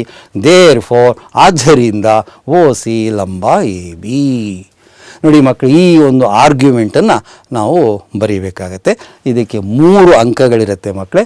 ಈ ಎಲ್ಲ ಪ್ರಮೇಯ ಬರೆದಾದ್ಮೇಲೆ ಮಕ್ಕಳೇ ನಾವು ಇತಿ ಪ್ರಮೇಯ ಅಂತ ಬರೆಯೋದುಂಟು. ಇತಿ ಪ್ರಮೇಯ ಅಂದರೆ ಅರ್ಥ ಏನಪ್ಪ ಅಂದರೆ ನಾವು ಏನನ್ನು ಸಾಧಿಸಬೇಕಾಗಿತ್ತೋ ಅದನ್ನು ಅತ್ಯಂತ ಲಾಜಿಕಲ್ಲಾಗಿ, ತರ್ಕಬದ್ಧವಾಗಿ, ಸ್ಪಷ್ಟವಾಗಿ, ಯಾವ ಗೋಜಲು ಇಲ್ಲದೆ, ಅನುಮಾನವಿಲ್ಲದೆ, ವೈಜ್ಞಾನಿಕ ತಳಹದಿಯ ಮೇಲೆ ನಾವು ಬರೆದಿದ್ದೀವಿ, ಇಲ್ಲಿ ಸಮಾಪ್ತಿ ಆಯಿತು ಅಂತ ಅರ್ಥ ಬರುತ್ತೆ. ಇತಿ ಪ್ರಮೇಯ ಬೇಕಾದರೆ ಬರೀಬೋದು, ಬರೀದ್ರೆ ನಾವೇನು ಮಾರ್ಕ್ಸ್ ಏನು ಕಟ್ ಮಾಡಲ್ಲ. ಇಂಗ್ಲೀಷಲ್ಲಿ ಇದಕ್ಕೆ QED ಅಂತ ಕರೀತಾರೆ, ಲ್ಯಾಟಿನ್ ಭಾಷೆ ಇದು. ಕ್ವಾಡ್ ಎರಾಟ್ ಡೆಮಾನ್ಸ್ಟ್ರಾಂಡಮ್ ಅಂತ, ಅಂದರೆ that which is to be proved is logically proved ಅಂತ ಅರ್ಥ ಬರುತ್ತೆ. ಸೊ ಇತಿ ಪ್ರಮೇಯ. ಸೊ ಪುಟಾಣಿ ಪ್ರಮೇಯ, ಏನು ಕಷ್ಟನೇ ಇಲ್ಲ ಮಕ್ಕಳೇ. ಆದರೆ ನಮಗೆ ಈ ಪಾಯಿಂಟ್ಗಳೆಲ್ಲ ಅರ್ಥ ಆಗಿರಬೇಕು. ಯಾವುದು ಅತ್ಯಂತ ಸಮೀಪದ ದೂರ ಇರುತ್ತೆ ಅದೇ ಲಂಬವಾಗಿರುತ್ತೆ ಅನ್ನೋ ಅಂಶ ಗೊತ್ತಿದ್ದರೆ ಈ ಪ್ರಮೇಯವನ್ನು ಅತ್ಯಂತ ಸುಲಭವಾಗಿ ನಾವು ಬರೀಬೋದು. ಓಕೆ, ಈಗ ಮಕ್ಕಳೇ ಯಾವುದೇ ಒಂದು ಪ್ರಮೇಯ ಆಗಲಿ ತಿಳ್ಕೊಳ್ಳಿ, ತಕ್ಷಣವೇ ನಾವು ಅದರ ವಿಲೋಮವನ್ನು ಅರ್ಥ ಮಾಡಿಕೊಂಡ್ರೆ ಮಾತ್ರ 100% ಆಗುತ್ತೆ. ನೀವು ಬರೀ ಪ್ರಮೇಯವನ್ನೇ ನೋಡ್ತಾ ಇದ್ದರೆ ಅದು 50% ಆಗುತ್ತಷ್ಟೆ. ಸೊ ಇನ್ನೊಂದು 50% ಆಗಬೇಕು ಅಂದರೆ ವಿಲೋಮ ಪ್ರಮೇಯವನ್ನು ನಾವು ಅರ್ಥ ಮಾಡ್ಕೋಬೇಕು. ಹಾಗಾದರೆ ಒಂದು ಸರಿ ವಿಲೋಮ ಪ್ರಮೇಯ ಅಂದರೆ ಏನು ಅನ್ನೋದನ್ನು ನೋಡೋಣ ಮಕ್ಕಳೇ. ಹೀಗೆ ಹೇಳ್ಬೋದಾ, ಒಂದು ಪ್ರಮೇಯದ ದತ್ತವನ್ನು ಸಾಧನೀಯವನ್ನಾಗಿಯೋ ಹಾಗೂ ಸಾಧನೀಯವನ್ನು ದತ್ತವನ್ನಾಗಿಯೂ ಮಾಡಿದಾಗ ಉಂಟಾಗುವ ಒಂದು ಹೊಸ ಪ್ರಮೇಯಕ್ಕೆ ವಿಚಾರಕ್ಕೆ ನಾವು ವಿಲೋಮ ಪ್ರಮೇಯ ಅಂತ ಕರಿತೀವಿ. ಹೌದಾ? ಡೇಟಾವನ್ನು ಟು ಪ್ರೂವ್ ಮಾಡ್ಕೊಳ್ಳಿ, ಟು ಪ್ರೂವ್ ಅನ್ನನ್ನು ಡೇಟಾ ಮಾಡ್ಕೊಳ್ಳಿ. ಈ ರೀತಿ ಇಂಟರ್ಚೇಂಜ್ ಮಾಡಿದಾಗ ಇನ್ನೊಂದು ಹೊಸ ಒಂದು ಪ್ರಮೇಯ ಹುಟ್ಕೊಳ್ಳುತ್ತೆ. ಅದಕ್ಕೆ ನಾವು ವಿಲೋಮ ಪ್ರಮೇಯ ಅಂತ ಕರಿತೀವಿ ಮಕ್ಕಳೇ. ಅರ್ಥ ಆಯ್ತಲ್ಲ ವಿಲೋಮ ಪ್ರಮೇಯ ಏನು ಅಂತ? ಹಾಗಾಗಿ ನಾವೀಗ 4.1 ಪ್ರಮೇಯದ ವಿಲೋಮ ಪ್ರಮೇಯವನ್ನು ಈಗ ನಾವು ನೋಡಬೇಕಾಗಿದೆ. ಈಗ ತಾನೇ ಕಲ್ತವಲ್ಲ 4.1, ಅದರದ ವಿಲೋಮ ಹೇಳಿ ನೋಡೋಣ ಮಕ್ಕಳೇ. ಹೇಳಿ ನೋಡೋಣ, ಅರ್ಥ ಜ್ಞಾಪಿಸ್ಕೊಳ್ಳಿ, ನಿಮ್ಮ ಪಾಠ ಆಗಿದೆ. ಈ ರೀತಿ ಹೇಳ್ಬೋದು: ಒಂದು ವೃತ್ತದಲ್ಲಿ ತ್ರಿಜ್ಯದ ಕೇಂದ್ರವಲ್ಲದ ತುದಿ ಬಿಂದುವಿನಲ್ಲಿ ಎಳೆದಂತಹ ಒಂದು ಲಂಬರೇಖೆ ಏನಿದೆ, ಆ ಲಂಬರೇಖೆನೇ ಸ್ಪರ್ಶಕವಾಗಿರುತ್ತದೆ ಅಂತ ಹೇಳ್ಬೋದು. ಒಂದು ಚಿತ್ರದ ಮೂಲಕ ಇದನ್ನು ಅರ್ಥ ಮಾಡ್ಕೊಳ್ಳೋಣ. ಒಂದು ಪುಟ್ಟದಾಗಿ ಇಲ್ಲಿ ಒಂದು ವೃತ್ತವನ್ನು ಎಳ್ಕೊಂಡಿದೆ ನೋಡಿ. ಇದು ತ್ರಿಜ್ಯ ಅಂತ ಇಟ್ಕೊಳ್ಳಿ, ಇದು ಕೇಂದ್ರ, ಇದು ಕೇಂದ್ರವಲ್ಲದ ತುದಿ ಬಿಂದು. ಓಕೆ, ಈ ಯಾವುದೇ ಒಂದು ರೇಖಾಖಂಡ ತಗೊಂಡ್ರೆ 2 ತುದಿ ಬಿಂದುಗಳಿರುತ್ತೆ. ಇದು ಕೇಂದ್ರ ತುದಿ ಬಿಂದು, ಇದು ಕೇಂದ್ರವಲ್ಲದ ತುದಿ ಬಿಂದು. ಈ ತುದಿ ಬಿಂದುವಿನಲ್ಲಿ ಅವ್ರು ಹೇಳ್ತಾ ಇದ್ದಾರೆ, ಒಂದು ಲಂಬವನ್ನು ಎಳೆದಿದ್ದೇ ಆದರೆ ಆ ಲಂಬವೇ ಸ್ಪರ್ಶಕವಾಗಿರುತ್ತದೆ. ನೋಡಿ, ಈ ರೀತಿ ಇದಕ್ಕೆ ತ್ರಿಜ್ಯಕ್ಕೆ ಈ ರೀತಿ ಒಂದು ಲಂಬ ಎಳೆದುಬಿಟ್ರೆ ಈ ಒಂದು ಸರಳ ರೇಖೆ ಏನೇನೆ ಅದೇ ಸ್ಪರ್ಶಕ ಆಗಿರುತ್ತಂತೆ. ನೋಡಿ ಮಕ್ಕಳೇ, ಇದನ್ನು ನಾವು ವಿಲೋಮ ಪ್ರಮೇಯ ಅಂತ ಕರಿತೀವಿ. ಪ್ರಮೇಯ ಹೇಳ್ಕೊಳ್ಳಿ: ತ್ರಿಜ್ಯ ಸ್ಪರ್ಶಕ ಬಿಂದುವಿನಲ್ಲಿ ಲಂಬವಾಗಿರುತ್ತದೆ ಅಲ್ವಾ? ಇದು ಪ್ರಮೇಯ ಆಯಿತು. ವಿಲೋಮ ಹೇಳು ಅಂದರೆ ನೋಡಿ, ದತ್ತವನ್ನು ಸಾಧನೀಯಾಗಿ ಮಾಡ್ಕೋ, ಸಾಧನೀಯವನ್ನು ದತ್ತವನ್ನು ಮಾಡ್ಕೋ. ಈ ತ್ರಿಜ್ಯದ ಕೇಂದ್ರವಲ್ಲದ ತುದಿ ಬಿಂದುವಿನಲ್ಲಿ ಈ ರೀತಿ ಲಂಬವನ್ನು ಎಳೆದಿದ್ದೆ ಆದರೆ ಆ ಲಂಬರೇಖೆ ಸ್ಪರ್ಶಕವಾಗಿರುತ್ತದೆ. ಇದು ಆ ಒಂದು ಪ್ರಮೇಯದ ವಿಲೋಮ ಆಯಿತು. ಸಾಮಾನ್ಯವಾಗಿ ಪ್ರಮೇಯ ಹೇಳ್ಕೊಡ್ತೀವಿ, ನಂತರ ವಿಲೋಮ ಪ್ರಮೇಯ ಆಗುತ್ತೆ. ಇದು ಆದಮೇಲೆ ಇನ್ನೊಂದು ಕೆಲಸ ಆಗಬೇಕು ಮಕ್ಕಳೇ. ಅದೇನಪ್ಪ ಅಂದರೆ ಉಪಪ್ರಮೇಯಗಳು ಅಂತ ಕರಿತೀವಿ. ಈ ಪ್ರಮೇಯಕ್ಕೆ 2 ಉಪಪ್ರಮೇಯಗಳಿದೆ. ಮೊದಲನೇ ಉಪಪ್ರಮೇಯ ನೋಡೋಣ ಬನ್ನಿ. ಒಂದು ವೃತ್ತದಲ್ಲಿ ಸ್ಪರ್ಶ ಬಿಂದುವಿನಲ್ಲಿ ಎಳೆದ ಲಂಬವು ಕೇಂದ್ರ ಬಿಂದುವಿನ ಮೂಲಕ ಹಾದು ಹೋಗುತ್ತದೆ ಅಂತ ಹೇಳ್ತಾ ಇದ್ದಾರೆ. ಇದನ್ನು ಅರ್ಥ ಮಾಡ್ಕೊಳ್ಳೋಕ್ಕೆ ಒಂದು ಚಿತ್ರದ ಸಹಾಯದಿಂದ ನೋಡೋಣ. ಇಲ್ಲಿ ಒಂದು ವೃತ್ತ ಇದೆ ನೋಡಿ, ಇದನ್ನು ಒಂದು ಸ್ಪರ್ಶಕ ಅಂತ ಇಟ್ಕೊಳ್ಳಿ. ನೋಡಿ, ಇದೇ ಸ್ಪರ್ಶಕ ಬಿಂದು. ಇಲ್ಲಿ ನೀವು ಒಂದು ಲಂಬವನ್ನು ಊಹಿಸ್ಕೊಳ್ಳಿ ಮಕ್ಕಳೇ. ಈ ರೀತಿಯಾಗಿ ಒಂದು ಲಂಬವನ್ನು ಊಹಿಸ್ಕೊಳ್ಳಿ. ಈ ರೀತಿ ಲಂಬ ಎಳೆದರೆ ಆ ಲಂಬ ಏನಾಗ್ತಾ ಇದೆ ಅಂದರೆ ಆ ಕೇಂದ್ರ ಬಿಂದುವಿನ ಮೂಲಕ ಹಾದು ಹೋಗುತ್ತದೆ. ಇದನ್ನು ನಾವು ಉಪಪ್ರಮೇಯ ಅಂತ ಕರಿಬೋದು. ಇನ್ನೂ ಒಂದು ಉಪಪ್ರಮೇಯ ಇದೆ, ಪ್ರಮೇಯ 2. ಅದನ್ನು ನೋಡೋಣ. ಅದರ ಪ್ರಕಾರ ಏನಪ್ಪ ಅಂದರೆ ಒಂದು ವೃತ್ತದ ಪರಿಧಿಯ ಮೇಲಿನ ಒಂದು ಬಿಂದುವಿನಲ್ಲಿ ಕೇವಲ ಒಂದೇ ಒಂದು ಸ್ಪರ್ಶಕವನ್ನು ಮಾತ್ರ ನಾವು ರಚಿಸಬಹುದು, ಎಳೆಯಬಹುದಂತೆ. ಓಕೆ, ಈ ಚಿತ್ರ ನಮಗೆ ಸಹಾಯ ಮಾಡುತ್ತೆ ನೋಡಿ. ಇದು ವೃತ್ತ. ಇದು ವೃತ್ತದ ಮೇಲೆ ಎಲ್ಲಾದರೂ ಈ ರೀತಿ ಒಂದು ಬಿಂದುವನ್ನು ತಗೊಳ್ಳೋಣ. ಈ ಸ್ವಲ್ಪ ಜರುಗಿಬಿಟ್ಟಿದೆ ಮಕ್ಕಳೇ. ಈ ಒಂದು ಸರಳ ರೇಖೆಯನ್ನು ಈ ಬಿಂದುವಿನ ಮೂಲಕ ಎಷ್ಟು ಸ್ಪರ್ಶಕಗಳನ್ನು ಎಳಿಬಹುದು ಅಂದರೆ ಕೇವಲ ಒಂದೇ ಒಂದು ಸ್ಪರ್ಶಕವನ್ನು ಮಾತ್ರ ರಚನೆ ಮಾಡ್ಬೋದು ಅನ್ನೋದೇ ಈ ಉಪಪ್ರಮೇಯ 2. ಸೊ ಪ್ರಮೇಯ ಆಯಿತು, ವಿಲೋಮ ಪ್ರಮೇಯ ಆಯಿತು. ಅದಕ್ಕೆ 2 ಉಪಪ್ರಮೇಯಗಳನ್ನು ನೀವು ನೋಡ್ತಾ ಇದ್ದೀರಿ. ಇದೆಲ್ಲವನ್ನು ತಿಳ್ಕೊಂಡ್ರೆ ನಮಗೆ ಲೆಕ್ಕಗಳನ್ನು ಮಾಡಲಿಕ್ಕೆ ತುಂಬಾ ಅನುಕೂಲ ಆಗುತ್ತೆ. ಓಕೆ, ಹಾಗಾದರೆ ಈಗ ನಾವು 2ನೇ ಪ್ರಮೇಯ 4.2ಕ್ಕೆ ಪ್ರಮೇಯಕ್ಕೆ ಈಗ ಹೋಗೋಣ. ಒಂದು ವೃತ್ತಕ್ಕೆ ಬಾಹ್ಯ ಬಿಂದುವಿನಿಂದ ಎಳೆದ ಸ್ಪರ್ಶಕಗಳು ಪರಸ್ಪರ ಹೇಗಿರುತ್ತವೆ ಅಂತಂದರೆ ಅವುಗಳು ಪರಸ್ಪರ ಸಮವಾಗಿರುತ್ತಂತೆ. ನೋಡಿ, ಅವುಗಳು ಒಂದು ವೃತ್ತ ತಗೊಳ್ಳಿ, ಒಂದು ಎಲ್ಲಿ ಬೇಕಾದರೂ ಬಾಹ್ಯ ಬಿಂದು ತಗೊಳ್ಳಿ, ಅಲ್ಲಿಂದ ನಾವು 2 ಸ್ಪರ್ಶಕಗಳನ್ನು ಎಳಿಬೋದು. ಆ 2 ಸ್ಪರ್ಶಕಗಳು ಉದ್ದಗಳು ಏನಾಗಿರುತ್ತೆ ಅಂದರೆ ಅವುಗಳು ಸಮವಾಗಿರುತ್ತಂತೆ. ಇದು ನಮ್ಮ 2ನೆಯ ಪ್ರಮೇಯ. ಓಕೆ, ಸೊ ಯಥಾ ಪ್ರಕಾರ ಒಂದು ಚಿತ್ರವನ್ನು ಹಾಕೊಳ್ಳೋಣ. ವೃತ್ತ ಬಂತು. ಸೊ ದತ್ತ ಏನಪ್ಪ ಅಂದರೆ ಓ ವೃತ್ತ ಕೇಂದ್ರ, ಪಿ ಅಂತಕ್ಕಂಥದ್ದು ಹೊರಬಿಂದು, ಇದು ಓ ವೃತ್ತ ಕೇಂದ್ರ. ಸೊ ಈ ಪಿ ಅನ್ನೋದು ಒಂದು ಹೊರಬಿಂದು ಮಕ್ಕಳೇ. ಇದನ್ನು ಎಲ್ಲಿ ಬೇಕಾದ್ರೂ ತೆಗೆದುಕೋಬೋದು. ಈ ಕಡೆ ಇದು ಸುತ್ತಲೂ ನೀವು ಎಲ್ಲಿ ಬೇಕಾದ್ರೂ ತೆಗೆದುಕೊಳ್ಳಿ, ಎಷ್ಟು ಸಮೀಪದಲ್ಲಿ ಎಷ್ಟು ದೂರದಲ್ಲಿ ಬೇಕಾದರೂ ನೀವು ಆ ಬಾಹ್ಯ ಬಿಂದುವನ್ನು ಚೂಸ್ ಮಾಡ್ಕೋಬೋದು, ಸೆಲೆಕ್ಟ್ ಮಾಡ್ಕೋಬೋದು. ಈಗ ಈ ಈ ಬಾಹ್ಯ ಬಿಂದುವಿನಿಂದ ಎಷ್ಟು ಸ್ಪರ್ಶಕಗಳನ್ನು ಇದಕ್ಕೆ ನಾವು ರಚಿಸ್ಕೋಬೋದು ಅಂದರೆ ಕೇವಲ ಎರಡೇ ಮಕ್ಕಳೇ. ಎರಡು ಅಂದರೆ ಎರಡೇ ಸ್ಪರ್ಶಕಗಳನ್ನು ಇಳಿಬೋದು. ನೋಡಿ ಬರ್ತಾ ಇದೆ ನಿಮ್ಮ ಸ್ಕ್ರೀನ್ ಮೇಲೆ. ನೋಡಿ ಇದು ಒಂದು ಸ್ಪರ್ಶಕ, ಇದು ಮತ್ತೊಂದು ಸ್ಪರ್ಶಕ ನೋಡಿ ಬರ್ತಾ ಇದೆ. ಇದು ಸ್ಪರ್ಶಕ ಬಿಂದು. ಎ ಅನ್ನನ್ನು ಸ್ಪರ್ಶಕ ಬಿಂದು ಅಂತಲೂ ಬಿ ಅನ್ನನ್ನು ಸ್ಪರ್ಶಕ ಬಿಂದು ಅಂತ ಇಟ್ಕೊಳ್ಳೋಣ. ಸೊ ಈಗ ಪಿ ಎನ ಅಳತೆ ಮಾಡಿ ಪಿ ಬಿನ ಅಳತೆ ಮಾಡಿದ್ರೆ ಆ ಪಿ ಎ ಮತ್ತು ಪಿ ಬಿಗಳು ಎರಡೂ ಕೂಡ ಪರಸ್ಪರ ಸಮವಾಗಿರುತ್ತೆ ಅನ್ನೋದನ್ನು ನಾವೀಗ ಸಾಧಿಸಬೇಕಾಗಿದೆ. ಹಾಗಾದರೆ ದತ್ತದಲ್ಲಿ ಏನೇನು ಬರೀಬೇಕು ನೋಡ್ಕೊಳ್ಳಿ. ಓ ವೃತ್ತ ಕೇಂದ್ರ, ಪಿ ಅನ್ನೋದು ಯಾವುದಾದರೂ ಒಂದು ಹೊರಬಿಂದು, ಈ ಬಿಂದುವಿನಿಂದ ಎರಡು ಸ್ಪರ್ಶಕಗಳನ್ನು ಎಳಿಬೋದು ಅಂತ ಗೊತ್ತಾಯಿತು. ಹಾಗಾದರೆ ಸಾಧನೆಯ ಏನಪ್ಪ ಅಂದರೆ ಈ ಪಿ ಎ ಮತ್ತು ಪಿ ಬಿಗಳ ಉದ್ದಗಳು ಪರಸ್ಪರ ಯಾವಾಗಲೂ ಸಮವೇ ಆಗಿರುತ್ತೆ ಅನ್ನೋದನ್ನು ನಾವೀಗ ಸಾಧಿಸಬೇಕಾಗಿದೆ. ಓಕೆ, ನೋಡೋಣ ಈಗ ರಚನೆಯನ್ನು ನೋಡ್ಕೊಳ್ಳೋಣ. ರಚನೆ ಏನಪ್ಪ ಅಂದರೆ ಓ ಮತ್ತು ಪಿಗಳನ್ನು ಸೇರಿಸ್ಕೊಂಬಿಡೋಣ. ಅಷ್ಟೇ ಅಲ್ಲ, ಓ ಎ ಸೇರಿಸ್ಕೊಳ್ಳಿ, ಓ ಬಿ ಅನ್ನು ಕೂಡ ಸೇರಿಸ್ಕೊಂಬಿಡಿ. ಇದಿಷ್ಟನ್ನು ಸೇರಿಸ್ಕೊಂಬಿಟ್ರೆ ನಮಗೆ ಸಾಧನೆಗೆ ಇಷ್ಟು ರಚನೆ ತುಂಬ ಅನುಕೂಲ ಮಾಡಿಕೊಡುತ್ತೆ. ಓಕೆ, ಸಾಧನೆ ನೋಡೋಣ. ಓಕೆ, ಈ ಚಿತ್ರದಲ್ಲಿ ಸಾಧನೆ ನೋಡಿ ಜ್ಞಾಪಿಸ್ಕೊಳ್ಳಿ. ಒಂದು ಸರಿ ಪಾಠ ಆಗಿದೆ, 9ನೇ ಕ್ಲಾಸಿನ ಪಾಠದ ಜ್ಞಾಪಿಸ್ಕೊಳ್ಳಿ. ಸರ್ವಸಮ ತ್ರಿಭುಜಗಳನ್ನು ಜ್ಞಾಪಕ ಮಾಡ್ಕೊಳ್ಳಿ, ಲವಿಭಾವನ್ನು ಜ್ಞಾಪಕ ಮಾಡ್ಕೊಳ್ಳಿ ಮಕ್ಕಳೇ. ಜ್ಞಾಪಿಸ್ಕೊಂಡು ಲಂಬಕೋನ ತ್ರಿಭುಜ ಒ ಎ ಪಿ ಅನ್ನೋದೊಂದು ಲಂಬಕೋನ ತ್ರಿಭುಜ ಗೊತ್ತಲ್ವಾ? ಈಗ ತಾನೇ 4.1 ಪ್ರಕಾರ ತ್ರಿಜ್ಯ ಮತ್ತು ಸ್ಪರ್ಶಕ ಬಿಂದುವಿನಲ್ಲಿ ಲಂಬವಾಗಿರುತ್ತೆ ಅಂತ ಗೊತ್ತಿದೆ. ಅದೇ ಪ್ರಕಾರ ಇದು 90 ಡಿಗ್ರಿ. ಹಾಗಾಗಿ ಎರಡೂ ಕೂಡ ಲಂಬಕೋನ ತ್ರಿಭುಜ ಆಯಿತು. ಅವುಗಳನ್ನು ಹೋಲಿಸೋಣ.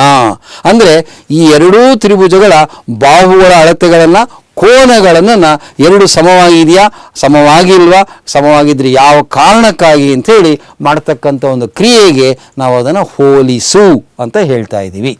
3 ಪಾಯಿಂಟ್ ಬರಿಬೇಕು ನಿಮಗೆ ಗೊತ್ತಿರೋ ಹಾಗೆ. ಮೊದಲನೇ ಪಾಯಿಂಟ್ ಯಾವುದಪ್ಪ ಅಂದರೆ ಕೋನ ಒ ಎ ಪಿ ಅಂದರೆ ಈ ಕೋನ ಒ ಬಿ ಪಿ ಅಂದರೆ ಈ ಕೋನ, ಈ ಎರಡು ಕೂಡ 90 ಡಿಗ್ರಿ ಇದೆ ಅಂತ ಹೇಳ್ತಾ ಇದ್ದಾರೆ. ಕಾರಣ 4.1 ಪ್ರಮೇಯ ಪ್ರಕಾರ ತ್ರಿಜ್ಯ ಸ್ಪರ್ಶಕ ಬಿಂದುವಿನಲ್ಲಿ ಪರಸ್ಪರ ಲಂಬವಾಗಿರುತ್ತೆ ಅನ್ನೋದನ್ನು ನೋಡಿ ಚಿತ್ರದಲ್ಲಿ ಬರ್ತಾ ಇದೆ. ಇದು 90 ಡಿಗ್ರಿ, ಇದು 90 ಡಿಗ್ರಿ, ಕಾರಣ ಪ್ರಮೇಯ. ಓಕೆ, ಎರಡನೇ ಪಾಯಿಂಟು ವಿಕರ್ಣ ಒ ಪಿ ಅನ್ನೋದು ಇದು ಈ ತ್ರಿಭುಜಕ್ಕೂ ಬರ್ತಾ ಇದೆ, ಈ ತ್ರಿಭುಜಕ್ಕೂ ಬರ್ತಾ ಇರೋದ್ರಿಂದ ವಿಕರ್ಣ ಒ ಪಿ ಅನ್ನೋದು ಉಭಯ ಸಾಮಾನ್ಯ, ಕಾಮನ್ ಅಂತ ಕರಿತೀವಿ. ಇನ್ನೊಂದೇ ಒಂದು ಪಾಯಿಂಟ್ ಬೇಕು ಮಕ್ಕಳೇ, ಇದು ಯಾವುದು? ಒ ಎ ಒ ಬಿನ ಹೋಲಿಸಿದ್ರೆ ಅವುಗಳು ಸಮ ಇದೆ. ಕಾರಣ ಒಂದೇ ವೃತ್ತದ ತ್ರಿಜ್ಯಗಳು ಅವುಗಳು. ಹಾಗಾಗಿ ಏನಾಯ್ತು ನೋಡಿ, ನಮಗೆ ಒ ಎ ಅನ್ನೋದು ಒ ಬಿಗೂ ಸಮ, ಎರಡು ಒಂದೇ ವೃತ್ತದ ತ್ರಿಜ್ಯ ಆದ್ರಿಂದ ಒಂದೇ ವೃತ್ತದ ತ್ರಿಜ್ಯಗಳು ಯಾವಾಗಲೂ ಸಮ ಆಗಿದ್ದೇ ಇರುತ್ತೆ. ಹಾಗಾದ್ರೆ ಏನಾಯ್ತು ನೋಡಿ ಮಕ್ಕಳೇ, ಈ ಲಂಬಕೋನ ತ್ರಿಭುಜದ ಲಂಬಕೋನ ವಿಕರ್ಣ ಒಂದು ಬಾಹುವು ಈ ಲಂಬಕೋನ ತ್ರಿಭುಜದ ಲಂಬಕೋನ ವಿಕರ್ಣ ಒಂದು ಬಾಹುವಿಗೆ ಸಮ ಆಗಿದೆ ಈ ಕಾರಣಗಳಿಂದ ಅಂತ ಗೊತ್ತಾಯಿತು. ಹಾಗಾಗಿ ನೆಕ್ಸ್ಟ್ ಸ್ಟೆಪ್ ಏನು ಬರಿಬಹುದಪ್ಪ ಅಂದರೆ, ಆದ್ದರಿಂದ ಲಂಬಕೋನ ತ್ರಿಭುಜ ಎ ಒ ಪಿ ಸರ್ವಸಮ ಲಂಬಕೋನ ತ್ರಿಭುಜ ಬಿ ಒ ಪಿ. ಕಾರಣ ಲಂಬಕೋನ ವಿಕರ್ಣ ಒಂದು ಬಾಹುವು ಎರಡೂ ಲಂಬಕೋನ ತ್ರಿಭುಜಗಳಲ್ಲಿ ಸಮ ಆಗಿದ್ದರೆ ಆ ಎರಡು ಲಂಬಕೋನ ತ್ರಿಭುಜಗಳು ಪರಸ್ಪರ ಸಮ, ಅದು ಸರ್ವಸಮ ಆಗಿರುತ್ತೆ ಅನ್ನೋದು ಲಾವಿಬಾ ಪ್ರಮೇಯ. ನಾವು ಇದನ್ನು ಸಾಧನೆ ಕೂಡ ಮಾಡಿ ನಿಮಗೆ 9ನೇ ಕ್ಲಾಸ್ನಲ್ಲಿ ತೋರಿಸ್ಕೊಟ್ಟಿದ್ದೀವಿ. ಹಾಗಾಗಿ ದಿಸ್ ಇಂಪ್ಲೈಸ್ ದಟ್, ಇದರ ಪರಿಣಾಮವಾಗಿ ಏನು ಹೇಳ್ಬೋದು, P A is equal to P B. ಯಾವಾಗ ಎರಡು ಲಂಬಕೋನ ತ್ರಿಭುಜಗಳು ಪರಸ್ಪರ ಅವುಗಳು ಕಾಂಗ್ರುಯೆಂಟ್ ಆಯಿತೋ ಆದ್ದರಿಂದ ಏನು ಹೇಳ್ಬೋದು ಅಂದರೆ ಈ ಬಾಹುವಿಗೆ ಸಮ, ಈ ಕೋನಕ್ಕೆ ಸಮ, ಈ ಕೇಂದ್ರದಲ್ಲಿರ್ತಕ್ಕಂಥ ಈ ಎರಡು ಕೋನಗಳು ಎಲ್ಲವೂ ಕೂಡ ಸಮ ಆಗಿದೆ. ಆ ಎರಡು ಲಂಬಕೋನ ತ್ರಿಭುಜಗಳು ಸರ್ವಸಮವಾಗಿದೆ. ಹಾಗಾಗಿ ಇದಕ್ಕೇನು ಕಾರಣ ಕೊಡ್ಬೋದು ಮಕ್ಕಳೇ? ಹೀಗೆ ಕೊಡ್ಬೋದಾ? ಸ3 ಆಭ ಅಂತ ಹೇಳ್ಬೋದು. ಏನು ಸರ್ ಸ3 ಆಭ ಅಂತಂದರೆ ಹೇಳ್ತೀನಿ. ಅದಕ್ಕೆ ಮುಂಚೆ ಇತಿ ಪ್ರಮೇಯವನ್ನು ಬರೆದು ಈ ಪ್ರಮೇಯವನ್ನು ನಾವು ಮುಗಿಸೋಣ. ಓಕೆ, ಈಗ ಸ3 ಆಭ ಅಂದರೆ ಏನು ಅದನ್ನು ನೋಡೋಣ. ಸ3 ಆಭ ಅಂದರೆ ಸರ್ವಸಮ ತ್ರಿಭುಜಗಳ ಅನುಕ್ರಮ ಭಾಗಗಳು. ಸ ಅಂದರೆ ಸರ್ವಸಮ, 3 ಅಂದರೆ ತ್ರಿಭುಜಗಳ, ಆ ಅಂದರೆ ಅನುಕ್ರಮ, ಬಿ ಅಂದರೆ ಭಾಗಗಳು. ಇದನ್ನೇ ನಾವು ಇಂಗ್ಲೀಷ್ನಲ್ಲಿ CPCT ಅಂತ ಕರಿತೀವಿ. ಸೊ CPCT ಅಂದರೆ ಕರಸ್ಪಾಂಡಿಂಗ್ ಪಾರ್ಟ್ಸ್ ಆಫ್ ಕಾಂಗ್ರುಯೆಂಟ್ ಟ್ರಯಾಂಗಲ್ಸ್ ಅಂತ ಕರಿತೀವಿ. ಹಾಗಾಗಿ ಸ3 ಆಭವನ್ನು ನಾವು ಹಿಂದಿನ ಪ್ರಮೇಯದಲ್ಲಿ ಕಡೇ ಸ್ಟೆಪ್ಪಲ್ಲಿ ಬರೆದ್ವಿ ಮಕ್ಕಳೇ. ಹಾಗಾಗಿ ಇಲ್ಲಿಗೆ ಈ ಪ್ರಮೇಯ ಕೂಡ ಮುಗಿಯಿತು. ಓಕೆ, ಹಾಗಾದರೆ ಒಂದೆರಡು ಸೂಚನೆಗಳನ್ನು ನೋಡೋಣ. ಇದೇನಪ್ಪ ಅಂತಂದರೆ ಈ ಕೋನ ನೋಡಿ, ಇದು 90, ಇದು 90. ಈ ಎರಡು ಕೋನಗಳ ಮೊತ್ತ ತಗೊಂಡ್ರೆ 180 ಡಿಗ್ರಿ ಆಗ್ತಾ ಇದೆ. ಹಾಗಾಗಿ ಈ OAPB ಅಂತಕ್ಕಂಥ ಚತುರ್ಭುಜ ಏನಿದೆ ಅದು ಆರ್ಡಿನರಿ ಚತುರ್ಭುಜ ಅಲ್ಲ ಮಕ್ಕಳೇ. ಅದು ಒಂದು ಸ್ಪೆಷಲ್ ಚತುರ್ಭುಜ. ಅದಕ್ಕೆ ಚಕ್ರೀಯ ಚತುರ್ಭುಜ ಅಂತ ನಾವು ಅದನ್ನು ಕರಿತೀವಿ. ಸೊ ಚಕ್ರೀಯ ಚತುರ್ಭುಜದ ಪ್ರಮೇಯದ ವಿಲೋಮದ ಸಹಾಯದಿಂದ ಇದನ್ನು ಒಂದು ಚಕ್ರೀಯ ಚತುರ್ಭುಜ ಅಂತ ನಾವು ಕರಿತಾ ಇದ್ದೀವಿ. ಯಾವಾಗ ಇದು ಚಕ್ರೀಯ ಚತುರ್ಭುಜ ಆಗೋಯ್ತೋ ಈ ಎರಡು ಅಭಿಮುಖ ಕೋನಗಳ ಮೊತ್ತ ಹೇಗಿರುತ್ತೆ ಅಂತಂದರೆ ಅವುಗಳ ಮೊತ್ತವು 180. ಕಾರಣ ಒಟ್ಟು 360 ಡಿಗ್ರಿ ಇದೆ. 360 180 ಕಳೆದ್ರೆ 180 ಬರಲೇಬೇಕು. ಹಾಗಾಗಿ ಈ ಕೋನ ಅಂದರೆ ಸ್ಪರ್ಶಕಗಳ ನಡುವಿನ ಕೋನ, ಈ ಕೇಂದ್ರ ಬಿಂದುವಿನಲ್ಲಿ ಉಂಟಾದ ಕೋನ, ಈ ಎರಡು ಕೋನಗಳ ಮೊತ್ತವು ಕೂಡ 180 ಡಿಗ್ರಿ ಆಗಲೇಬೇಕು. ಹಾಗಾಗಿ ನೋಡಿ, ಒಂದು ಒಳ್ಳೆ ಲೆಕ್ಕಕ್ಕೆ ಹೋಗ್ಬೇಕು ನಾವು ಇವಾಗ. ಏನಪ್ಪ ಅಂದರೆ ಈ OP ನೋಡಿ ಮಕ್ಕಳೇ, ಆ ರೇಖಾಖಂಡ ಹೇಗಿದೆ ಅಂತ. ಈ OP ಏನು ಮಾಡ್ತಾ ಇದೆ, ಈ ತ್ರಿಜ್ಯಗಳ ನಡುವಿನ ಕೋನವನ್ನು ಅರ್ಧ ಮಾಡ್ತಾ ಇದೆ. ಈ ಎರಡು ಕೋನಗಳು ಸಮ ಆಯಿತು. ಅಷ್ಟೇ ಅಲ್ಲ, ಈ ರೇಖಾಖಂಡವು ಕೇಂದ್ರದಲ್ಲಿ ಉಂಟಾದಂಥ ಈ ಕೋನವನ್ನು ಅದನ್ನು ಅರ್ಧ ಮಾಡಿರೋದ್ರಿಂದ ನಾವು ಇದನ್ನು ಕೋನಾರ್ಧಕ ರೇಖೆ ಅಂತ ಕರಿಬೋದು. ಸೊ OP ಅನ್ನೋದನ್ನು angular bisector of the angle between the tangents and angle at the center ಅಂತಲೂ ಹೇಳ್ಬೋದು. ಕಾರಣ ಈ ಎರಡು ಲಂಬಕೋನ ತ್ರಿಭುಜಗಳು ಸರ್ವಸಮವಾಗಿರೋದ್ರಿಂದ ಈ ಎರಡು ಕೋನಗಳು ಸಮ, ಈ ಎರಡು ಕೋನಗಳು ಸಮ ಆಯಿತು. ನೋಡಿ, ಆ ಪ್ರಮೇಯದಿಂದ ನಮಗೆ ಎಂಥ ಒಂದು ಒಳ್ಳೆಯ ವಿಷಯ ನಮಗೆ ಸಿಗ್ತಾ ಇದೆ. ಓಕೆ, ಹಾಗಾಗಿ ನಾವೀಗ ಆ ಪ್ರಮೇಯವನ್ನು ಒಂದ್ಸರಿ ಬೇಗ ಕ್ವಿಕ್ಕಾಗಿ ನೋಡ್ಕೊಂಡ್ಬಿಡೋಣ. ಒಂದು ಚಕ್ರೀಯ ಚತುರ್ಭುಜದ ಅಭಿಮುಖ ಕೋನಗಳ ಮೊತ್ತ 180 ಡಿಗ್ರಿಗಳಾಗಿರುತ್ತದೆ ಅನ್ನೋದು ನಮಗೆ ಅಭಿಮುಖ ಕೋನಗಳ ಮೊತ್ತ 180 ಡಿಗ್ರಿ ಆಗಿರುತ್ತೆ ಅಂತ ಗೊತ್ತು. ಆದರೆ ವಿಲೋಮ ಪ್ರಮೇಯ ನೋಡಿ, ಯಾವ ಚತುರ್ಭುಜದ ಅಭಿಮುಖ ಕೋನಗಳ ಮೊತ್ತ 180 ಡಿಗ್ರಿಗಳಾಗಿರುತ್ತದೆಯೋ ಅಂತಹ ಚತುರ್ಭುಜವು ಚಕ್ರೀಯ ಚತುರ್ಭುಜ ಆಗಿರುತ್ತೆ. ಇದು ಅದರ ವಿಲೋಮ ಅಂತ ಹೇಳ್ಬೋದು. ಹಾಗಾಗಿ ಇನ್ನು ಉಳಿದಂಥ ಸಮಯದಲ್ಲಿ ಎರಡೇ ಲೆಕ್ಕಗಳನ್ನು ನಾನು ನಿಮ್ಮ ಮುಂದೆ ಪ್ರಸ್ತುತಪಡಿಸ್ತಾ ಇದ್ದೀನಿ. 4.2 ಅಭ್ಯಾಸದಲ್ಲಿ ಒಂದು ಲೆಕ್ಕವನ್ನು ನಾವು ನೋಡೋಣ. ಪ್ರಾಬ್ಲಮ್ ನಂಬರ್ 8 ಅನ್ನು ನೋಡೋಣ. ಇಲ್ಲಿ ಒಂದು ಚತುರ್ಭುಜ ನೋಡ್ತಾ ಇದ್ದೀರಾ, ABCD ಅಂತ ಹೇಳಿ. ಅದರ ಒಳಗಡೆಗೆ ಒಂದು ವೃತ್ತ ಅಂತಸ್ಥವಾಗಿದೆ. ಈ PQRSಗಳು ಅವುಗಳೆಲ್ಲವೂ ವೃತ್ತದ ಸ್ಪರ್ಶಕ ಬಿಂದುಗಳಾಗಿದೆ ಮಕ್ಕಳೇ. ಹಾಗಾದರೆ ಇಲ್ಲಿ ಏನನ್ನು ನಾವು ಒಂದು ಇಂಪಾರ್ಟೆಂಟ್ ರಿಸಲ್ಟ್ ಇದೆ. ಆ ರಿಸಲ್ಟ್ ಏನಪ್ಪ ಅಂದರೆ ಈ ABಯನ್ನು CDಯನ್ನು ಕೂಡಿ ಅವುಗಳ ಉದ್ದಗಳನ್ನು, ಅದೇ ರೀತಿ ADಯನ್ನು BCಯನ್ನು ಕೂಡಿ ಆ ಎರಡು ವೃತ್ತ ಒಂದು ಅಭಿಮುಖ ಬಾಹುಗಳ ಈ ಮೊತ್ತ ಏನಿದೆ ಆ ಮೊತ್ತವು ಯಾವಾಗಲೂ ಸಮ ಆಗಿರುತ್ತಂತೆ ಮಕ್ಕಳೇ. ಎಂಥ ಒಂದು ಒಳ್ಳೆ ರಿಸಲ್ಟ್ ಅಲ್ವಾ ಇದು. ಇದನ್ನು ನಾವೀಗ ಹೇಗೆ ಸಾಧನೆ ಮಾಡೋದು ಅನ್ನೋದನ್ನು ನಾವು ನೋಡೋಣ ಇವಾಗ.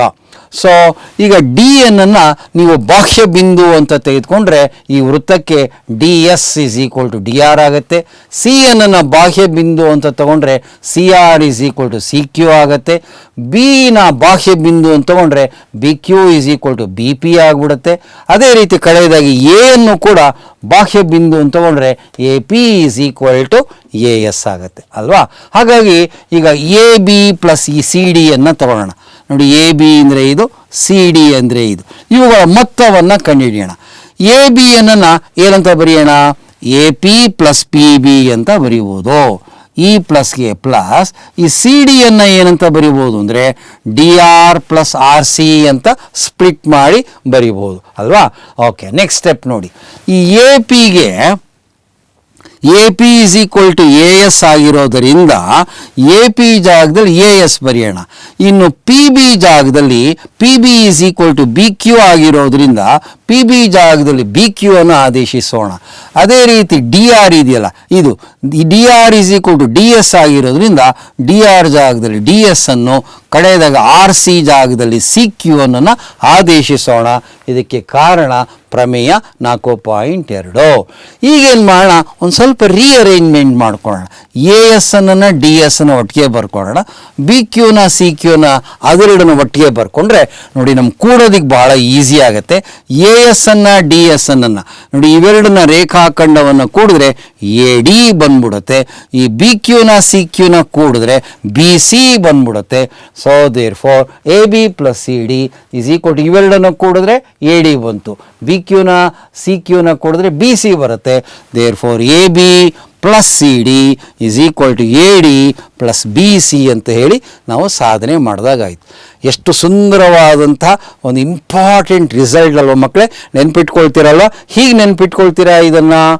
ಯಾವುದೇ ಒಂದು ಚತುರ್ಭುಜದಲ್ಲಿ ಆ 4 ಬಾಹುಗಳು ಏನಿರುತ್ತವೆ, ಆ 4 ಬಾಹುಗಳು ಒಂದು ವೃತ್ತಕ್ಕೆ ಅವುಗಳು ಏನಾದರೂ ಸ್ಪರ್ಶಕ ಆಗಿದ್ದರೆ ಆವಾಗ ಏನಂತ ಹೇಳ್ಬೋದು ಅಂತಂದರೆ, ಆಗ ಒಂದು ರಿಸಲ್ಟ್ ಈ ರೀತಿ ಹೇಳ್ಬೋದು: ಅಭಿಮುಖ ಬಾಹುಗಳ ಮೊತ್ತ ಸಮ ಆಗಿರುತ್ತೆ. ಈ 2 ಬಾಹುವನ್ನು ಕೂಡಿದ್ರೆ ಎಷ್ಟು ಬರುತ್ತೋ ಈ 2 ಬಾಹುಗಳನ್ನು ಕೂಡಿದಾಗ್ಯೂ ಕೂಡ ಅಷ್ಟೇ ಬರುತ್ತೆ ಅಂತ ಹೇಳಿ ನಾವು ತಿಳಿಸ್ಬೋದು. ಇನ್ನೊಂದು ಲೆಕ್ಕವನ್ನು ಕ್ವಿಕ್ಕಾಗಿ ನೋಡ್ಬೋಣ ಮಕ್ಕಳೇ. ಇದು 9ನೇ ಲೆಕ್ಕ. ಇದು ಓ ವೃತ್ತ ಕೇಂದ್ರ ಅಂತ ತಿಳಿಸ್ಕೊಟ್ಟಿದ್ದಾರೆ. ಓಕೆ, ಎಕ್ಸ್ ವೈ ಮತ್ತು X dash Y dash, X Y ಮತ್ತು ಎಕ್ಸ್ ಡ್ಯಾಶ್ ವೈ ಡ್ಯಾಶ್ ಇವೆರಡೂ ಪಿ ಮತ್ತು ಕ್ಯೂ ಬಿಂದುಗಳಲ್ಲಿ ಸ್ಪರ್ಶಕ ಆಗಿದೆ ಅಂತ ತಿಳಿಸ್ಕೊಡ್ತಾ ಇದ್ದಾರೆ. ಹಾಗಾಗಿ ಇವೆರಡು ಸಮಾನಾಂತರವೂ ಆಗಿದೆ ಅಂತಲೂ ತಿಳಿಸಿದ್ದಾರೆ. ಹಾಗಾಗಿ ಇಲ್ಲಿ ನಾವು ಬಾಣದ ಗುರುತುಗಳನ್ನು ಹಾಕ್ಕೊಂಬಿಡೋಣ. ನೆಕ್ಸ್ಟು ಎ ಬಿ ಅಂತಕ್ಕಂಥ ಇನ್ನೊಂದು ಸ್ಪರ್ಶಕ, ಇದು 3ನೇ ಸ್ಪರ್ಶಕ, ಅದು ಸಿ ಬಿಂದುವಿನಲ್ಲಿ ಸ್ಪರ್ಶಕ ಆಗಿದೆಯಂತೆ. ಒಟ್ಟಾರೆ ಈ ಚಿತ್ರದಲ್ಲಿ ಈ ವೃತ್ತಕ್ಕೆ 3 ಸ್ಪರ್ಶಕಗಳಿದೆ. ಇವೆರಡು ಸಮಾನಾಂತರವೂ ಆಗಿದೆ ಮತ್ತು ಇದು 3ನೇ ಸ್ಪರ್ಶಕ ಅಂತ ಕೊಟ್ಟಿದ್ದಾರೆ.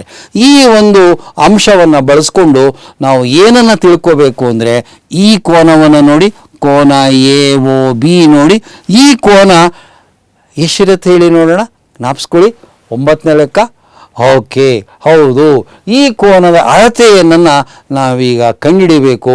ನಿಮ್ಗೆ ಉತ್ತರ ಗೊತ್ತಾಗ್ತಾ ಇದೆ. ಇದನ್ನು ಎಷ್ಟು ಅಂತ ನಿಮಗೆ ಅರ್ಥ ಆಗ್ತಾ ಇದೆ ಅಂತ ಕಾಣುತ್ತೆ. ಅದನ್ನು ನೋಡೋಣ. ಹಾಗಾಗಿ ಇದನ್ನು ನಾವೀಗ ಕಂಡುಹಿಡಿಬೇಕಾಗಿದೆ ಮಕ್ಕಳೇ. ಇವಾಗ ಕೋನ ಎ ಒ ಬಿ ಅಳತೆಯನ್ನು ನಾವೀಗ ಲೆಕ್ಕಾಚಾರ ಮಾಡೋಣ ಇವಾಗ. ಸೊ ಅದೇ ಚಿತ್ರವನ್ನು ದೊಡ್ಡದಾಗಿ ನೀವೆಲ್ಲರೂ ನೋಡ್ತಾ ಇದ್ದೀರಿ ಮಕ್ಕಳೇ. ಜ್ಞಾಪಿಸ್ಕೊಳ್ಳಿ, ಏನೆಲ್ಲ ಜ್ಞಾಪಿಸ್ಕೋತೀರಿ? ಪ್ರಮೇಯವನ್ನು ಈಗ ತಾನೇ ಅರ್ಥ ಮಾಡ್ಕೊಂಡ್ವಲ್ಲ. ಎ ಹೊರಬಿಂದು ಆದರೆ ಈ ವೃತ್ತಕ್ಕೆ ಎ ಪಿ ಮತ್ತು ಎ ಸಿ ಅನ್ನೋದು ಸ್ಪರ್ಶಕ ಆದರೆ ನೋಡಿ, ಈ ರೇಖೆಯು ಈ ಸ್ಪರ್ಶಕಗಳ ನಡುವಿನ ಕೋನವನ್ನು ದ್ವಿಭಾಗಿಸುತ್ತದೆ ಅಂತ ಗೊತ್ತು. ಹಾಗಾಗಿ ಇದೆರಡನ್ನು ಎಕ್ಸ್ ಎಕ್ಸ್ ಅಂತ ತಿಳ್ಕೊಳ್ಳೋಣ. ಇದು ಎಕ್ಸ್ ಡಿಗ್ರೀಸು, ಇದು ಎಕ್ಸ್ ಡಿಗ್ರೀಸ್ ಅಂತ ಇಟ್ಕೊಳ್ಳೋಣ. ಈಗ ಬಿ ಬಿಂದುವನ್ನು ತೆಗೆದುಕೊಳ್ಳೋಣ. ಇದನ್ನು ಬಾಹ್ಯ ಬಿಂದು ಅಂತ ತಗೊಂಡ್ರೆ ಬಿ ಸಿ ಬಿ ಕ್ಯೂ ಅನ್ನೋದು ಸ್ಪರ್ಶಕ ಆಗುತ್ತೆ. ಆವಾಗ ಓ ಮತ್ತು ಬಿ ಕೇಂದ್ರ ಮತ್ತು ಆ ಬಾಹ್ಯ ಬಿಂದುವನ್ನು ಸೇರಿಸ್ತಕ್ಕಂಥ ರೇಖೆ ಏನು ಮಾಡುತ್ತೆ, ಈ ಕೋನವನ್ನು ಕೂಡ ದ್ವಿಭಾಗಿಸುತ್ತದೆ.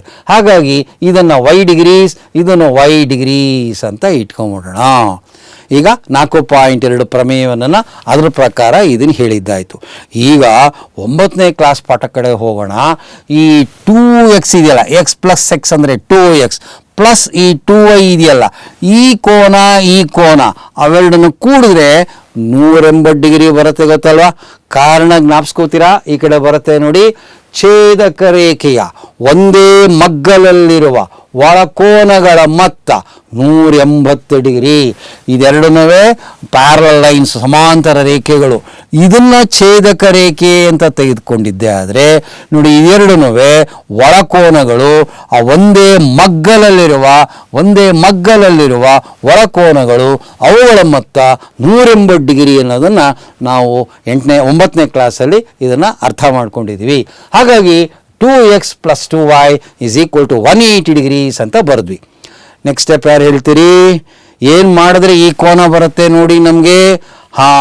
ಈ ಸಮೀಕರಣವನ್ನು 2ರಿಂದ ಭಾಗಿಸ್ಬಿಟ್ರೆ ನೋಡಿ ಏನಾಗುತ್ತೆ, ಇದೆರಡು ಸಮಾನಾಂತರವಾಗಿರೋದ್ರಿಂದ ಇದು 180 ಡಿಗ್ರಿ ಆಯಿತು ಅಂತ ಗೊತ್ತಾಯಿತು. 2ರಿಂದ ಭಾಗಾಕಾರ ಮಾಡಿಬಿಡಿ, ಎಲ್ಲವೂ ಭಾಗಿಸೋಕ್ಕಾಗತ್ತಾಗತ್ತಲ್ಲ.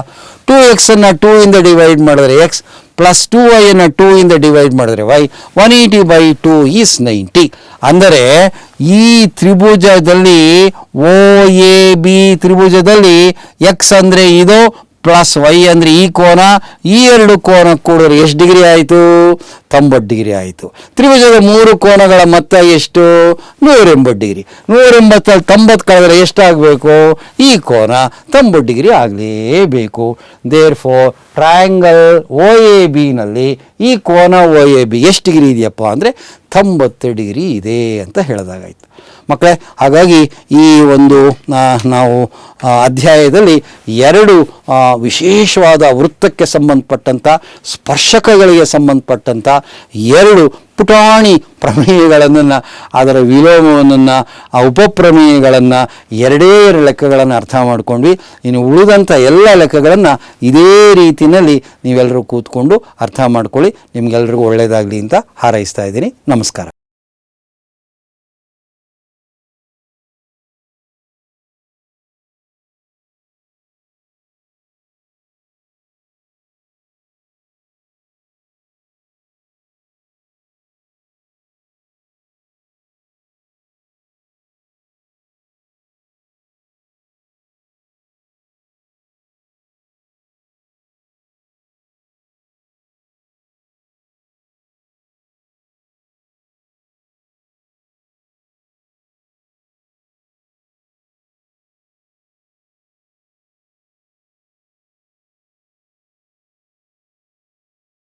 ನಮಸ್ಕಾರ ವಿದ್ಯಾರ್ಥಿಗಳೇ.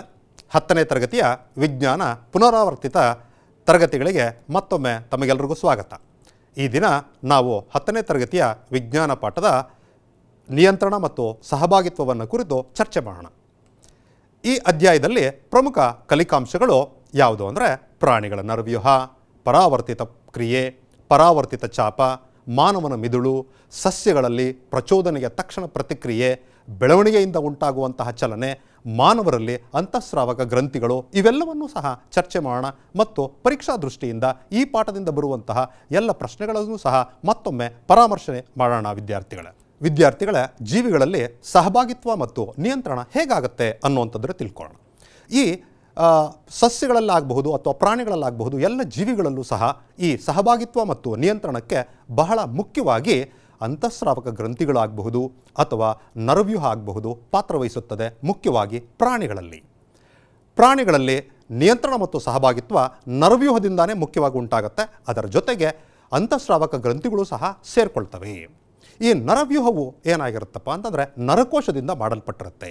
ಈ ನರಕೋಶ ಅನ್ನುವಂಥದ್ದು ಒಂದು ನರವ್ಯೂಹದ ಕಾರ್ಯಾತ್ಮಕ ಮತ್ತು ರಚನಾತ್ಮಕ ಘಟಕವಾಗಿದೆ. ಹಾಗೆಯೇ ಈ 2 ನರಕೋಶಗಳ ನಡುವೆ ಅತ್ಯಂತ ಸಣ್ಣದಾದ ಒಂದು ಸ್ಥಳ ಇರುತ್ತೆ. ಅದನ್ನು ನಾವು ಸಂಸರ್ಗ ಅಂತ ಕರಿತೇವೆ. ವಿದ್ಯಾರ್ಥಿಗಳೇ, ಹಾಗಾದರೆ ನರಕೋಶದ ರಚನೆಯನ್ನು ನೋಡೋಣ. ಈಗ ನೋಡಿ, ನರಕೋಶ ಎಲ್ಲ ಜೀವಕೋಶಗಳಲ್ಲೂ ಸಹ ಅತ್ಯಂತ ನೀಳವಾದದ್ದಾಗಿರುತ್ತೆ, ಉದ್ದವಾಗಿರುತ್ತೆ. ಇದರಲ್ಲಿ ನೀವು ಮುಖ್ಯವಾಗಿ 3 ಭಾಗಗಳನ್ನು ನೋಡಬಹುದು. ಮೊದಲನೆಯದಾಗಿ ಕೋಶಕಾಯ, ಎರಡನೆಯದು ನೀಳವಾದ ಭಾಗವಾದಂಥ ಆಕ್ಸಾನ್ ಮತ್ತು ನರತುದಿ. ಈ ಕೋಶಕಾಯದಲ್ಲಿ ನಿಮಗೆ ಡೆಂಡ್ರೈಟ್ಗಳು ಕಾಣಿಸುತ್ತೆ. ಅಲ್ಲಿಂದ ಮಾಹಿತಿಯು ವಿದ್ಯುತ್ ಆವೇಗಗಳ ಮುಖಾಂತರ ಆಕ್ಸಾನ್ ಮುಖಾಂತರ ನರತುದಿಗೆ ಬಂದು ನಿಲ್ಲುತ್ತೆ. ನರತುದಿಯ ನಂತರ ಇನ್ನೊಂದು ನರಕೋಶ ಇರುತ್ತೆ. ಈ ಎರಡು ನರಕೋಶಗಳು ಒಂದರ ಪಕ್ಕದಲ್ಲಿ ಒಂದು ಜೋಡಣೆಯಾಗಿದ್ದರೂ ಅವೆರಡು ಮಧ್ಯೆ ಸಣ್ಣದಾದ ಸ್ಥಳ ಇರುತ್ತೆ. ಆ ಸ್ಥಳವನ್ನು ನಾವು ಸಂಸರ್ಗ ಅಂತ ಕರಿತೇವೆ. ಹಾಗಾದರೆ ನರತುದಿಗೆ ಬಂದಂತಹ ಈ ವಿದ್ಯುತ್ ಆವೇಗಗಳು ಮುಂದಿನ ನರಕೋಶಕ್ಕೆ ಹೇಗೆ ವರ್ಗಾವಣೆಯಾಗತ್ತೆ? ಅಲ್ಲಿ ರಾಸಾಯನಿಕ ಮಾಧ್ಯಮದ ಮುಖಾಂತರ ಒಂದು ನರತುದಿಯಿಂದ ಇನ್ನೊಂದು ನರಕೋಶಕ್ಕೆ ಮಾಹಿತಿಯು ರವಾನೆಯಾಗುತ್ತೆ. ಸಾಮಾನ್ಯವಾಗಿ ಈ ರಾಸಾಯನಿಕ ವಸ್ತು ಅಸಿಟೈಲ್ ಕೊಲೈನ್ ಅಂತ ಕರಿತೇವೆ. ಈ ರೀತಿಯಾಗಿ ನರಕೋಶದಲ್ಲಿ ಒಂದು ನರಕೋಶದಿಂದ ಮತ್ತೊಂದು ನರಕೋಶಕ್ಕೆ ಮಾಹಿತಿಯು ವರ್ಗಾವಣೆಯಾಗತ್ತೆ. ನಾವು ಈ ನರವ್ಯೂಹದಲ್ಲಿ ಅಥವಾ ಪ್ರತಿಯೊಂದು ಜೀವಿಯಲ್ಲೂ ಸಹ ಅಷ್ಟೇ, ಮನುಷ್ಯನಲ್ಲೂ ಸಹ ಅಷ್ಟೇ, ನಾವು ತತ್ಕ್ಷಣವಾದಂತಹ ಪ್ರತಿಕ್ರಿಯೆಗಳನ್ನು ನೋಡ್ತಾ ಇರ್ತೇವೆ. ಅದನ್ನು ನಾವು ಪರಾವರ್ತಿತ ಪ್ರತಿಕ್ರಿಯೆ ಅಂತ ಕರಿತೇವೆ. ಪರಿಸರದಲ್ಲಿ ಉಂಟಾಗುವ ಯಾವುದೇ ಘಟನೆಗೆ ತತ್ಕ್ಷಣದಲ್ಲಿ ಪ್ರತಿಕ್ರಿಯೆ ಉಂಟಾಗುವಂತಹ ಕ್ರಿಯೆಯನ್ನು ಪರಾವರ್ತಿತ ಕ್ರಿಯೆ ಅಂತ ಕರಿತೀವಿ. ಹಾಗಾದರೆ ಈ ಪರಾವರ್ತಿತ ಕ್ರಿಯೆಯ ಹಾದಿ ಹೇಗಿರುತ್ತೆ ಅನ್ನುವಂಥದ್ದನ್ನು ತಿಳ್ಕೊಳ್ಳೋಣ. ಈ ಪರಾವರ್ತಿತ ಪ್ರತಿಕ್ರಿಯೆಯ ಹಾದಿಯನ್ನು ನಾವು ಪರಾವರ್ತಿತ ಚಾಪ ಅಂತ ಕರಿತೇವೆ. ಇದು ಯಾಕೆ ಇಷ್ಟೊಂದು ವಿಶೇಷ ಅಂತ ತಿಳ್ಕೋಬೇಕು ಅಂದರೆ ಈ ಚಿತ್ರದ ಮುಖಾಂತರ ಅರ್ಥ ಮಾಡ್ಕೊಳ್ಳೋಣ. ವಿದ್ಯಾರ್ಥಿಗಳೇ, ನಾವು ಯಾವುದಾದ್ರೂ ಒಂದು ಬಿಸಿಯಾದ ವಸ್ತುವನ್ನು ಮುಟ್ತೇವೆ. ಬಿಸಿಯಾದ ವಸ್ತುವನ್ನು ಮುಟ್ಟಿದ ತಕ್ಷಣ ಚರ್ಮ ಅನ್ನುವಂತಹ ಈ ನಮ್ಮ ಸೆನ್ಸ್ ಆರ್ಗನ್ ಅಂತ ಏನು ಕರಿತೀವಿ, ಇದು ಒಂದು ಇಂದ್ರಿಯ. ಇದರ ಮುಖಾಂತರ ಏನಾಗುತ್ತೆ ಅಂತಂದರೆ ಆ ಸಂದೇಶವು, ಬಿಸಿಯಾದ ವಸ್ತುವನ್ನು ಮುಟ್ಟಿದಂತಹ ಸಂದೇಶವು ನರಗಳ ಮುಖಾಂತರ ಮೆದುಳಿಗೆ ಹೋಗಿ ಮೆದುಳಿನಲ್ಲಿ ಮತ್ತೆ ಏನಾಗುತ್ತಪ್ಪ ಅಂತಾರೆ ಮಾಹಿತಿ ಮಾಂಸಖಂಡಗಳಿಗೆ ಬಂದು ನಾವು ಕೈಯನ್ನು ತೆಗೆದುಕೋಬೇಕಾಗತ್ತೆ ಹಿಂಭಾಗಕ್ಕೆ. ಇದಿಷ್ಟು ಕ್ರಿಯೆ ನಡೆಯೋದಕ್ಕೆ ಬಹಳ ಸಮಯ ತೆಗೆದುಕೊಳ್ಳುತ್ತೆ. ಹಾಗಾಗಿ ಇಂತಹ ತುರ್ತು ಸಂದರ್ಭಗಳಲ್ಲಿ ಮಾಹಿತಿಯು ಮೆದುಳಿಗೆ ಹೋಗುವುದಿಲ್ಲ, ಬದಲಿಗೆ ಬೆನ್ನು ಮೂಳೆಯಲ್ಲಿರುವಂತಹ ನರಹುರಿಯೇ ಇಂತಹ ತುರ್ತು ಪರಿಸ್ಥಿತಿಯಲ್ಲಿ ತತ್ಕ್ಷಣದ ನಿರ್ಧಾರವನ್ನು ತೆಗೆದುಕೊಂಡು ಮೆದುಳಿನ ಭಾಗವಹಿಸುವಿಕೆ ಇಲ್ಲದೇನೆ ನಡೆಯುವಂತಹ ಪ್ರತಿಕ್ರಿಯೆಗಳಿಗೆ ನಾವು ಪರಾವರ್ತಿತ ಪ್ರತಿಕ್ರಿಯೆ ಅಂತ ಕರಿತೀವಿ. ಇದರ ಹಾದಿಯನ್ನು ನಾವು ಪರಾವರ್ತಿತ ಚಾಪ ಅಂತ ಕರಿತೇವೆ.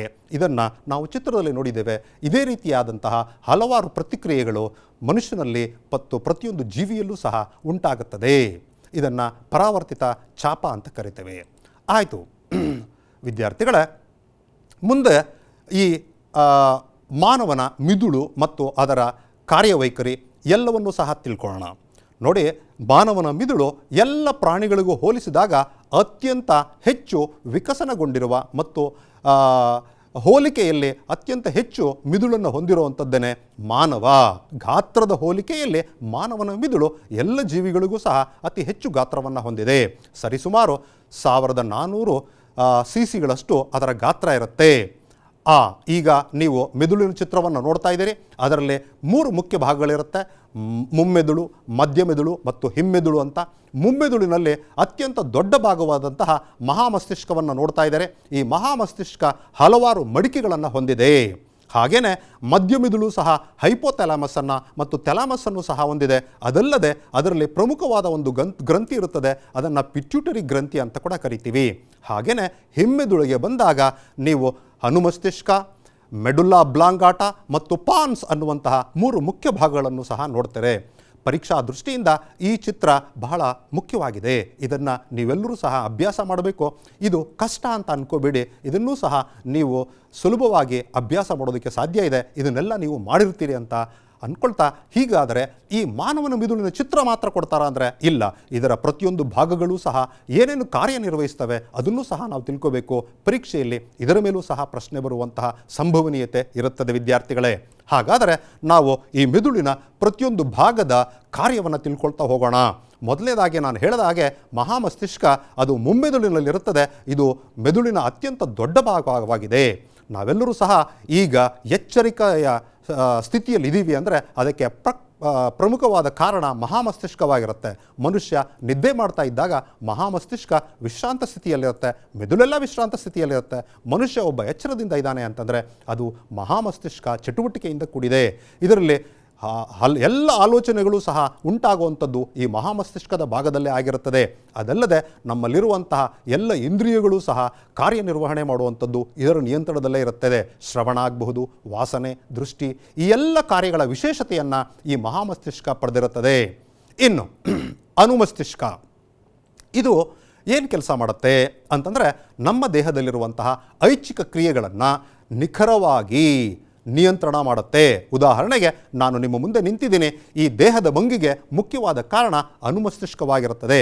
ಹಾಗೆಯೇ ದೇಹದ ಸಮತೋಲನವನ್ನು ಸಹ ಕಾಪಾಡಿಕೊಳ್ಳಲು ಈ ಅನುಮಸ್ತಿಷ್ಕ ಬಹಳ ಸಹಾಯಕವಾಗಿದೆ. ವಿದ್ಯಾರ್ಥಿಗಳ ಪ್ರಶ್ನೆ ಕೇಳಬಹುದು, ಯಾರಾದರೂ ಸಹ ತಮ್ಮ ದೇಹದ ಸಮತೋಲನವನ್ನು ಕಳ್ಕೊಳ್ತಾ ಇದ್ದಾರೆ ಅಂದರೆ ಅಲ್ಲಿ ಅನುಮಸ್ತಿಷ್ಕದ ಏನಪ್ಪ ಅಂತಂದರೆ ಕಾರ್ಯ ಸರಿಯಾಗಿ ನಿರ್ವಹಣೆ ಆಗ್ತಾ ಇರಲ್ಲ ಅಂತವಂಥದ್ದು. ನೀವು ಸೈಕಲ್ ತುಳಿಯುವಾಗ 2 ಚಕ್ರಗಳ ಮೇಲೆ ನಿಮ್ಮದು ದೇಹದ ತೂಕವನ್ನು ಸಮತೋಲನದಿಂದ ಕಾಪಾಡಿಕೊಳ್ತಾ ಇದ್ದೀರಿ ಅಂದರೆ ಅದಕ್ಕೆ ಮುಖ್ಯ ಕಾರಣ ಅನುಮಸ್ತಿಷ್ಕವಾಗಿರುತ್ತೆ. ಹೀಗೆ ದೇಹದ ಸಮತೋಲನವನ್ನು ಕಾಪಾಡಿಕೊಳ್ಳಲು ಅದು ಬಹಳ ಸಹಾಯಕವಾಗಿದೆ. ವಿದ್ಯಾರ್ಥಿಗಳೇ, ಮುಂದೆ ಪಾನ್ಸ್ ಅಂತ, face is the index of mind ಅಂತ ಕೇಳಿರ್ತೀರಿ. ಹಾಗಂದರೆ ಏನು? ನಿನ್ನ ಮುಖ ಚಹರೆಯನ್ನು ನೋಡಿ ನಿನ್ನ ಮನಸ್ಸಿನಲ್ಲಿ ಏನಿದೆ ಅಂತ ತಿಳ್ಕೋಬಹುದು. ನಿನ್ನ ಮನಸ್ಸಿನಲ್ಲಿ ದುಃಖದ ಭಾವನೆ ಇದೆಯಾ ಅಥವಾ ಸಂತೋಷದ ಭಾವನೆ ಇದೆಯಾ, ಇದೆಲ್ಲವನ್ನು ತಿಳ್ಕೊಳ್ಳೋದಕ್ಕೆ ಪಾನ್ಸ್ ಅನ್ನುವಂಥದ್ದು ಮುಖ್ಯವಾದ ಕಾರಣವನ್ನು ಆಗಿದೆ. ಅದು ಮುಖ ಭಾವನೆಗಳನ್ನು ವ್ಯಕ್ತಪಡಿಸಲು ಕಾರಣವಾಗಿರುತ್ತದೆ. ಅದೇ ರೀತಿಯಾಗಿ ಅದು ಇನ್ನೊಂದು ಅತಿ ಉತ್ತಮವಾದಂತಹ ಕಾರ್ಯವನ್ನು ನಿರ್ವಹಿಸುತ್ತದೆ. ಆಹಾರವನ್ನು ಅಗಿಯಲು ಪಾನ್ಸ್ ಬಹಳ ಪ್ರಮುಖವಾದ ಪಾತ್ರವನ್ನು ವಹಿಸುತ್ತದೆ. ಹೀಗೆ ಈ ಪಾನ್ಸ್ 2 ಕಾರ್ಯಗಳನ್ನು ಮಾಡ್ತಾ ಇರುತ್ತೆ ವಿದ್ಯಾರ್ಥಿಗಳೇ. ಈಗ ಈ ಮೆಡುಲ್ಲಾ ಅಬ್ಲಾಂಗಾಟ ಇದು ಏನು ಕಾರ್ಯವನ್ನು ಮಾಡುತ್ತೆ ಅಂದರೆ, ನಮ್ಮ ದೇಹದಲ್ಲಿ ನಡೆಯುವಂತಹ ಪ್ರತಿಯೊಂದು ಅನೈಚ್ಛಿಕ ಕ್ರಿಯೆಗಳನ್ನು ಇದು ನಿಯಂತ್ರಣ ಮಾಡುತ್ತಾ ಇರುತ್ತೆ. ಅನೈಚ್ಛಿಕ ಕ್ರಿಯೆಗಳು ಅಂದರೆ ನಮ್ಮ ನಿಯಂತ್ರಣದಲ್ಲಿ ಇಲ್ಲದೇ ಇರುವಂಥದ್ದು ತನ್ನಷ್ಟಕ್ಕೆ ತಾನೇ ನಡೆಯುವಂತಹ ಕ್ರಿಯೆಗಳಾಗಿರುತ್ತೆ. ಇದೆಲ್ಲವನ್ನೂ ಸಹ ನಿಯಂತ್ರಣದಲ್ಲಿಟ್ಕೊಳ್ಳುವಂಥದ್ದು ಮೆಡುಲ್ಲಾ ಅಬ್ಲಾಂಗೇಟ. ಉದಾಹರಣೆಗೆ ರಕ್ತದ ಒತ್ತಡ, ಕೆಲವರಿಗೆ ರಕ್ತದ ಒತ್ತಡ ಜಾಸ್ತಿ ಆಗಬಹುದು ಅಥವಾ ಕಡಿಮೆ ಆಗಬಹುದು. ಕಡಿಮೆ ಆಗೋದಕ್ಕೆ ಬೇರೆ ಕಾರಣಗಳಿದ್ದರೂ ಸಹ ರಕ್ತದ ಒತ್ತಡ ಹೆಚ್ಚಾಗೋದಕ್ಕೆ ಮೆಡುಲ್ಲಾ ಅಬ್ಲಾಂಗಾಟವೂ ಸಹ ಕಾರಣವಾಗಿರುತ್ತೆ. ಹಾಗೆಯೇ ಯಾವುದಾದ್ರೂ ಒಂದು ಇಷ್ಟವಾದಂಥ ಆಹಾರ ಪದಾರ್ಥವನ್ನು ನೋಡಿದಾಗ ಬಾಯಲ್ಲಿ ಜೊಲ್ಲು ರಸ ಉತ್ಪತ್ತಿಯಾಗುತ್ತದೆ, ಆ ನೀರೂರಿಕೆ ಆಗೋಂಥದ್ದು ಆಗುತ್ತದೆ. ಅದಕ್ಕೂ ಸಹ ಕಾರಣ ಮೆಡುಲ್ಲಾ ಅಬ್ಲಾಂಗಾಟ ಆಗಿರುತ್ತದೆ. ಕೆಲವೊಮ್ಮೆ ತಮಗೆ ಗೊತ್ತಿಲ್ಲದೇನೆ ವಾಂತಿ ಆಗುವಂತಹ ಕ್ರಿಯೆಗಳು ನಡೀತಾ ಇರುತ್ತೆ. ಈ ಎಲ್ಲ ಅನೈಚ್ಛಿಕ ಕ್ರಿಯೆಗಳನ್ನು ನಿಯಂತ್ರಿಸುವಂಥದ್ದು ಮೆಡುಲ್ಲಾ ಅಬ್ಲಾಂಗಾಟ ವಿದ್ಯಾರ್ಥಿಗಳೇ. ಅದೇ ರೀತಿಯಾಗಿ ಮೆದುಳು ಮತ್ತು ಮೆದುಳು ಬಳ್ಳಿ ಹೇಗೆ ರಕ್ಷಿಸಲ್ಪಡುತ್ತದೆ? ಅತ್ಯಂತ ಮುಖ್ಯವಾಗಿ ಈ ಮೆದುಳು ಮತ್ತು ಮೆದುಳು ಬಳ್ಳಿ ಬಹಳ ಪ್ರಮುಖವಾದ ಕಾರ್ಯವನ್ನು ಈ ನಿಯಂತ್ರಣದಲ್ಲಿ ಮತ್ತು ಸಹಭಾಗಿತ್ವದಲ್ಲಿ ಮಾಡ್ತಾ ಇರುತ್ತೆ. ಹಾಗಾದರೆ ಇದು ಹೇಗೆ ರಕ್ಷಣೆಗೊಳಪಟ್ಟಿರುತ್ತದೆ ನೋಡಿ. ಮೆದುಳು ದೇಹದಲ್ಲಿ ಅತ್ಯಂತ ಉನ್ನತವಾದ ಸ್ಥಾನದಲ್ಲಿರುತ್ತೆ, ಎತ್ತರದ ಸ್ಥಾನದಲ್ಲಿರುತ್ತೆ. ಇದನ್ನು ರಕ್ಷಣೆ ಮಾಡೋದಕ್ಕೆ ಎಲುಬಿನ ಪೆಟ್ಟಿಗೆ ಇದೆ. ಅದನ್ನು ಕಪಾಲ ಅಂತ ಕರಿತೀವಿ ಅಥವಾ ತಲೆಬುರುಡೆ ಅಂತ ಕರಿತೀವಿ. ಅದರ ಒಳಗಡೆಗೆ ಹೋದರೆ ಅಲ್ಲೊಂದು ದ್ರವ ಪದಾರ್ಥ ಇರುತ್ತೆ. ಅದನ್ನು ಸೆರೆಬ್ರೋಸ್ಪೈನಲ್ ದ್ರವ ಅಂತ ಕರಿತೀವಿ. ಈ ಸೆರೆಬ್ರೋಸ್ಪೈನಲ್ ದ್ರವ ಮೆದುಳಿಗೆ ಪೋಷಕಾಂಶಗಳನ್ನು ಒದಗಿಸುವುದರೊಂದಿಗೆ ಯಾವುದೇ ಬೇರೆ ಸೂಕ್ಷ್ಮ ಜೀವಿಗಳಿಂದ, ಇತರೆ ಜೀವಿಗಳಿಂದ, ಸೂಕ್ಷ್ಮ ಜೀವಿಗಳಿಂದ ಅದಕ್ಕೆ ಯಾವುದೇ ತೊಂದರೆ ಆಗದಂತೆ ಕಾಪಾಡ್ತಾ ಇರುತ್ತೆ ವಿದ್ಯಾರ್ಥಿಗಳೇ. ಹಾಗೆಯೇ ಇಲ್ಲಿ ಇನ್ನೂ ಇದನ್ನು ರಕ್ಷಣೆ ಮಾಡೋದಕ್ಕೆ 3 ಪದರಗಳ ಹೊದಿಕೆ ಇರುತ್ತೆ. ಅದನ್ನು ಮೆನಿಂಜಸ್ ಅಂತ ಕರಿತೀವಿ. ಇದೂ ಸಹ ಮೆದುಳಿನ ರಕ್ಷಣೆಯನ್ನು ಮಾಡುತ್ತೆ. ಹಾಗಾದರೆ ಮೆದುಳನ್ನು ರಕ್ಷಣೆ ಮಾಡೋದಕ್ಕೆ ಅತ್ಯಂತ ಹೊರಭಾಗದಲ್ಲಿ ಎಲುಬಿನ ಪೆಟ್ಟಿಗೆ ಇದೆ, ಆ ನಂತರ ಸೆರೆಬ್ರೋಸ್ಪೈನಲ್ ದ್ರವ ಇದೆ, ಆ ನಂತರ 3 ಹೊದಿಕೆಗಳು ಸಹ ಇದ್ದಾವೆ ಮೆನಿಂಜಿಸ್ ಅಂತ. ಈ ರೀತಿ ಇವೆಲ್ಲವೂ ಸಹ ಮೆದುಳನ್ನು ರಕ್ಷಣೆ ಮಾಡ್ತಾ ಇರುತ್ತೆ.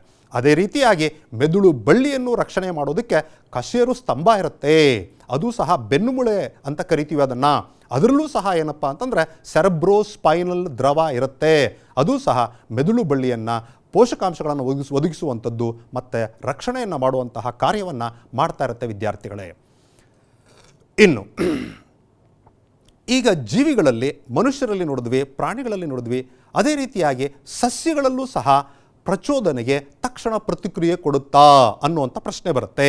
ಹಾಗಾದರೆ ಸಸ್ಯಗಳಲ್ಲಿ ನಮ್ಮ ಮನುಷ್ಯರಲ್ಲಿದ್ದ ಹಾಗೇನೆ ನರ ಅಂಗಾಂಶ ಇದೆಯಾ?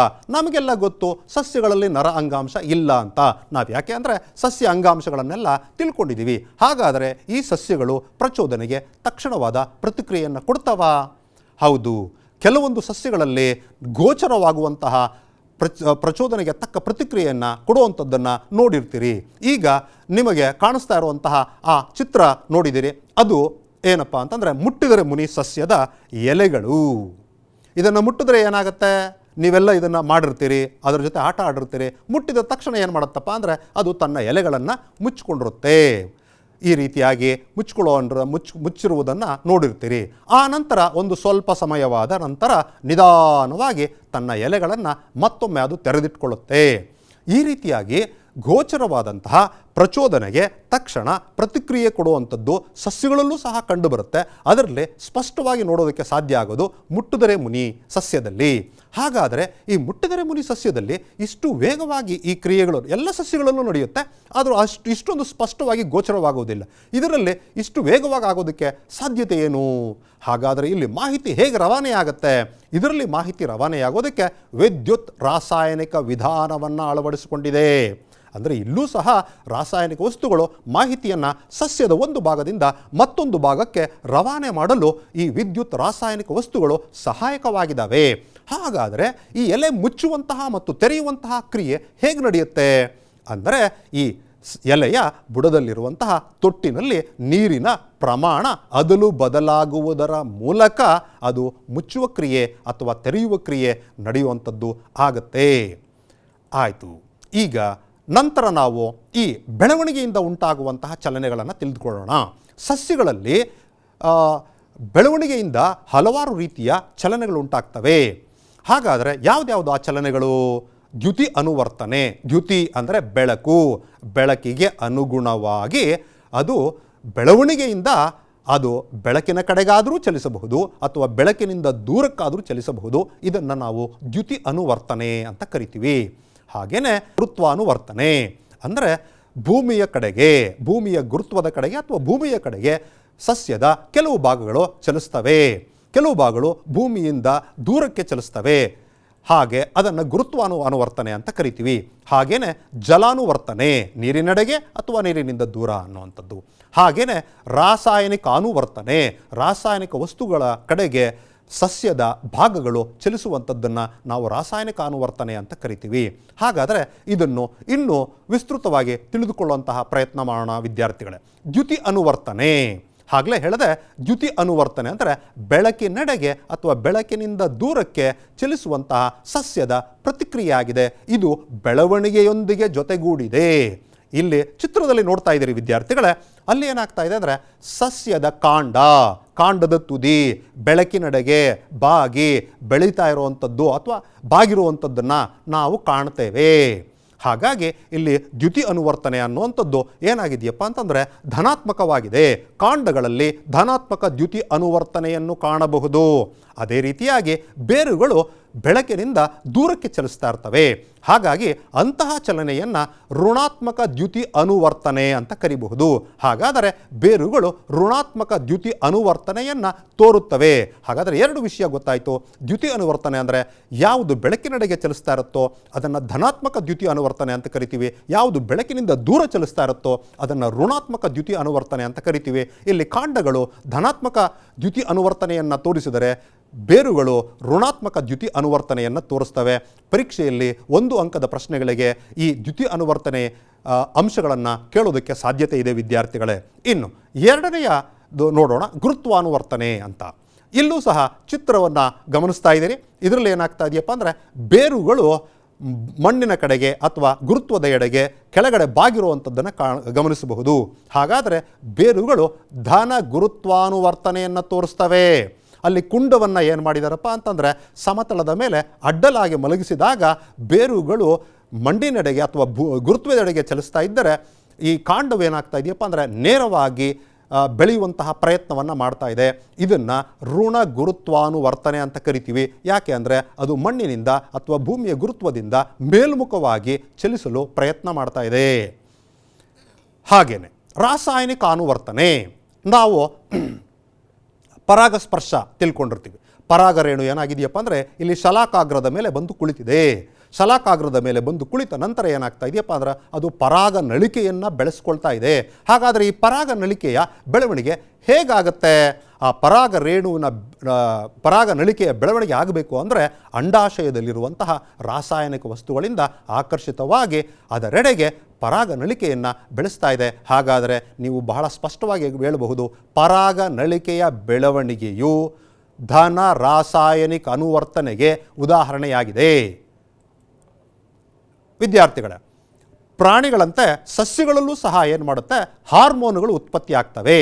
ಈ ಸಸ್ಯ ಹಾರ್ಮೋನುಗಳು ಸಹ ಅಷ್ಟೇ ಹಲವಾರು ನಿರ್ದಿಷ್ಟವಾದ ಕಾರ್ಯಗಳನ್ನು ನಿರ್ವಹಿಸ್ತವೆ. ಹಾಗಾದರೆ ಈ ಸಸ್ಯ ಹಾರ್ಮೋನುಗಳು ಯಾವ್ದ್ಯಾವುದು ಅಂತ ನೋಡೋಣ. ಸಸ್ಯಗಳಲ್ಲಿ ಆಕ್ಸಿನ್, ಜಿಬ್ಬರ್ಲಿನ್, ಸೈಟೋಕೈನಿನ್ ಹಾಗೂ ಆಬ್ಸಿಸಿಕ್ ಆಮ್ಲ ಪ್ರಮುಖವಾಗಿ ಈ 4 ಸಸ್ಯ ಹಾರ್ಮೋನುಗಳು ವಿವಿಧ ಕಾರ್ಯಗಳನ್ನು ನಿರ್ವಹಿಸ್ತಾ ಇರ್ತವೆ. ಹಾಗಾದರೆ ಈ ಒಂದೊಂದು ಸಹ ಯಾವ್ಯಾವ ಕಾರ್ಯವನ್ನು ನಿರ್ವಹಿಸುತ್ತೆ ಅಂತ ನೋಡೋಣ. ಉದಾಹರಣೆಗೆ ತೆಗೆದುಕೊಳ್ಳೋದಾದರೆ ಆಕ್ಸಿನ್, ಇದು ಸಾಮಾನ್ಯವಾಗಿ ಕಾಂಡದ ತುದಿಯ ಭಾಗದಲ್ಲಿ ಇರುತ್ತೆ. ತುದಿಯ ಭಾಗದಲ್ಲಿರೋದಲ್ಲದೆ ಇದು ಬಹಳ ವೇಗವಾಗಿ ಜೀವಕೋಶಗಳ ವಿಭಜನೆಯ ಜೊತೆ ಹಾಗೆ ಸಸ್ಯದ ಬೆಳವಣಿಗೆ ಅಭಿವೃದ್ಧಿ ಹೊಂದೋದಕ್ಕೂ ಸಹ ಸಹಾಯಕವಾಗಿದೆ. ಸಸ್ಯದ ಕಾಂಡದ ತುದಿಯಲ್ಲಿ ಆಕ್ಸಿನ್ ಉತ್ಪತ್ತಿ ಆಗ್ತಾ ಇರುತ್ತೆ. ಈ ಆಕ್ಸಿನ್ ಏನು ಮಾಡುತ್ತೆ ಅಂದರೆ ಕಾಂಡದ ತುದಿಯಲ್ಲಿ ಜೀವಕೋಶಗಳು ಉದ್ದವಾಗಿ ಬೆಳೆಯಲು ಸಹಾಯ ಮಾಡುತ್ತದೆ. ತನ್ಮೂಲಕವಾಗಿ ಕಾಂಡದ ತುಟ್ಟ ತುದಿಯ ಬೆಳವಣಿಗೆಗೆ ಸಹಾಯ ಮಾಡುತ್ತೆ. ಇಲ್ಲಿ ಆಕ್ಸಿನ್ ಒಂದು ವಿಶೇಷವಾದ ಗುಣವನ್ನು ಹೊಂದಿದೆ. ಇದಕ್ಕೆ ಬೆಳಕಿನಿಂದ ದೂರ ಸರಿಯುವಂತಹ ನೆರಳಿನ ಭಾಗದಲ್ಲಿರುವಂತಹ ಒಂದು ಪ್ರತಿಕ್ರಿಯೆಯನ್ನು ನೋಡಿಸ್ತಾ ಇರುತ್ತೆ. ಹಾಗಾಗಿ ಇದು ಯಾವಾಗಲೂ ಸಹ ಅಷ್ಟೇ ನೆರಳಿನಡೆಗೆ ಚಲಿಸ್ತಾ ಇರುವಾಗ ಹೆಚ್ಚು ಹೆಚ್ಚು ಜೀವಕೋಶಗಳನ್ನು ಉದ್ದವಾಗಿ ಬೆಳೆಯುವಂತೆ ಪ್ರಚೋದಿಸುತ್ತೆ. ತನ್ಮೂಲಕವಾಗಿ ಕಾಂಡದ ಬೆಳವಣಿಗೆಗೆ ಅನುಕೂಲಕರವಾಗಿದೆ. ಇದರ ಮೇಲೆ ಆಕ್ಸಿನ್ನ ಕಾರ್ಯಗಳನ್ನು ಕೇಳುತ್ತಾರೆ. ಹಾಗಾಗಿ ಈ ಎಲ್ಲ ಅಂಶಗಳನ್ನು ಸಹ ನೀವು ಉತ್ತರದಲ್ಲಿ ಬರೀಬೇಕಾಗತ್ತೆ ವಿದ್ಯಾರ್ಥಿಗಳೇ. ಇನ್ನು ಸೈಟೋಕೈನಿನ್, ಇದು ಒಂದು ಸಹ ಏನಪ್ಪ ಅಂತಂದರೆ ಸಸ್ಯಗಳಲ್ಲಿರುವಂತಹ ಬೆಳವಣಿಗೆಯ ಹಾರ್ಮೋನ್. ಇದು ಕೋಶ ವಿಭಜನೆಯನ್ನು ಉತ್ತೇಜಿಸುತ್ತೆ, ಹೆಚ್ಚು ವೇಗವಾಗಿ ಕೋಶ ವಿಭಜನೆ ನಡೆಯುವಂತೆ ಮಾಡುತ್ತೆ. ಇದು ಸಾಮಾನ್ಯವಾಗಿ ಹಣ್ಣುಗಳಲ್ಲಿ ಮತ್ತು ಬೀಜಗಳಲ್ಲಿ ವೇಗವಾಗಿ ಕೋಶ ವಿಭಜನೆ ಒಳಪಡುವಂತೆ ಮಾಡುತ್ತೆ. ಹಾಗಾಗಿ ಇದು ಹಣ್ಣುಗಳಲ್ಲಿ ಮತ್ತು ಬೀಜಗಳಲ್ಲಿ ಹೆಚ್ಚಿನ ಪ್ರಮಾಣದಲ್ಲಿ ಇರುತ್ತೆ. ಅದೇ ರೀತಿಯಾಗಿ ಇನ್ನೊಂದು ಬೆಳವಣಿಗೆ ಹಾರ್ಮೋನ್ ಅಂದರೆ ಜಿಬ್ಬರ್ಲಿನ್. ಈ ಜಿಬ್ಬರ್ಲಿನ್ ಏನು ಮಾಡುತ್ತೆ ಅಂದರೆ ಆಕ್ಸಿನ್ ಥರಾನೇ ಕಾಂಡದ ಬೆಳವಣಿಗೆಗೆ ಸಹಾಯ ಮಾಡುತ್ತೆ. ಹಾಗಾದರೆ ಆಕ್ಸಿನ್, ಜಿಬ್ಬರ್ಲಿನ್ ಮತ್ತು ಸೈಟೋಕೈನಿನ್ ಇವು 3 ಸಸ್ಯದ ಬೆಳವಣಿಗೆಯ ಹಾರ್ಮೋನುಗಳು ಅಂತ ಕರಿತೇವೆ. ಇನ್ನು ಆಬ್ಸಿಸಿಕ್ ಆಮ್ಲ, ಇದನ್ನು ನಾವು ಬೆಳವಣಿಗೆ ಹಾರ್ಮೋನ್ ಅಂತ ಕರೆಯಲ್ಲ. ಯಾಕೆಂದರೆ ಮುದಿಯಾದ ಎಲೆಗಳು, ಒಣಗಿದ ಎಲೆಗಳು ಮತ್ತೆ ಬೆಳವಣಿಗೆ ಆಗದಂತೆ ಅದನ್ನು ಪ್ರತಿಬಂಧಿಸಿ ಉದುರಿ ಹೋಗುವ ಹಾಗೆ ಮಾಡುವಂಥದ್ದೇ ಆಬ್ಸಿಸಿಕ್ ಆಮ್ಲ. ಹಾಗಾಗಿ ಆಬ್ಸಿಸಿಕ್ ಆಮ್ಲವನ್ನು ಬೆಳವಣಿಗೆಯ ಪ್ರತಿಬಂಧಕ ಅಂತ ಕರಿತೀವಿ. ಎಲೆಗಳು ಬಾಡುವಂತಾಗುವಂಥದ್ದು ಇದರ ಪರಿಣಾಮದಿಂದಾನೇ. ಹೀಗೆ ಈ 4 ಹಾರ್ಮೋನುಗಳು ಸಸ್ಯದಲ್ಲಿ ಬೇರೆ ಬೇರೆ ಕಾರ್ಯಗಳನ್ನು ಮಾಡುವಂಥದ್ದನ್ನು ನಾವು ತಿಳ್ಕೊಂಡಿದ್ದೀವಿ ವಿದ್ಯಾರ್ಥಿಗಳೇ.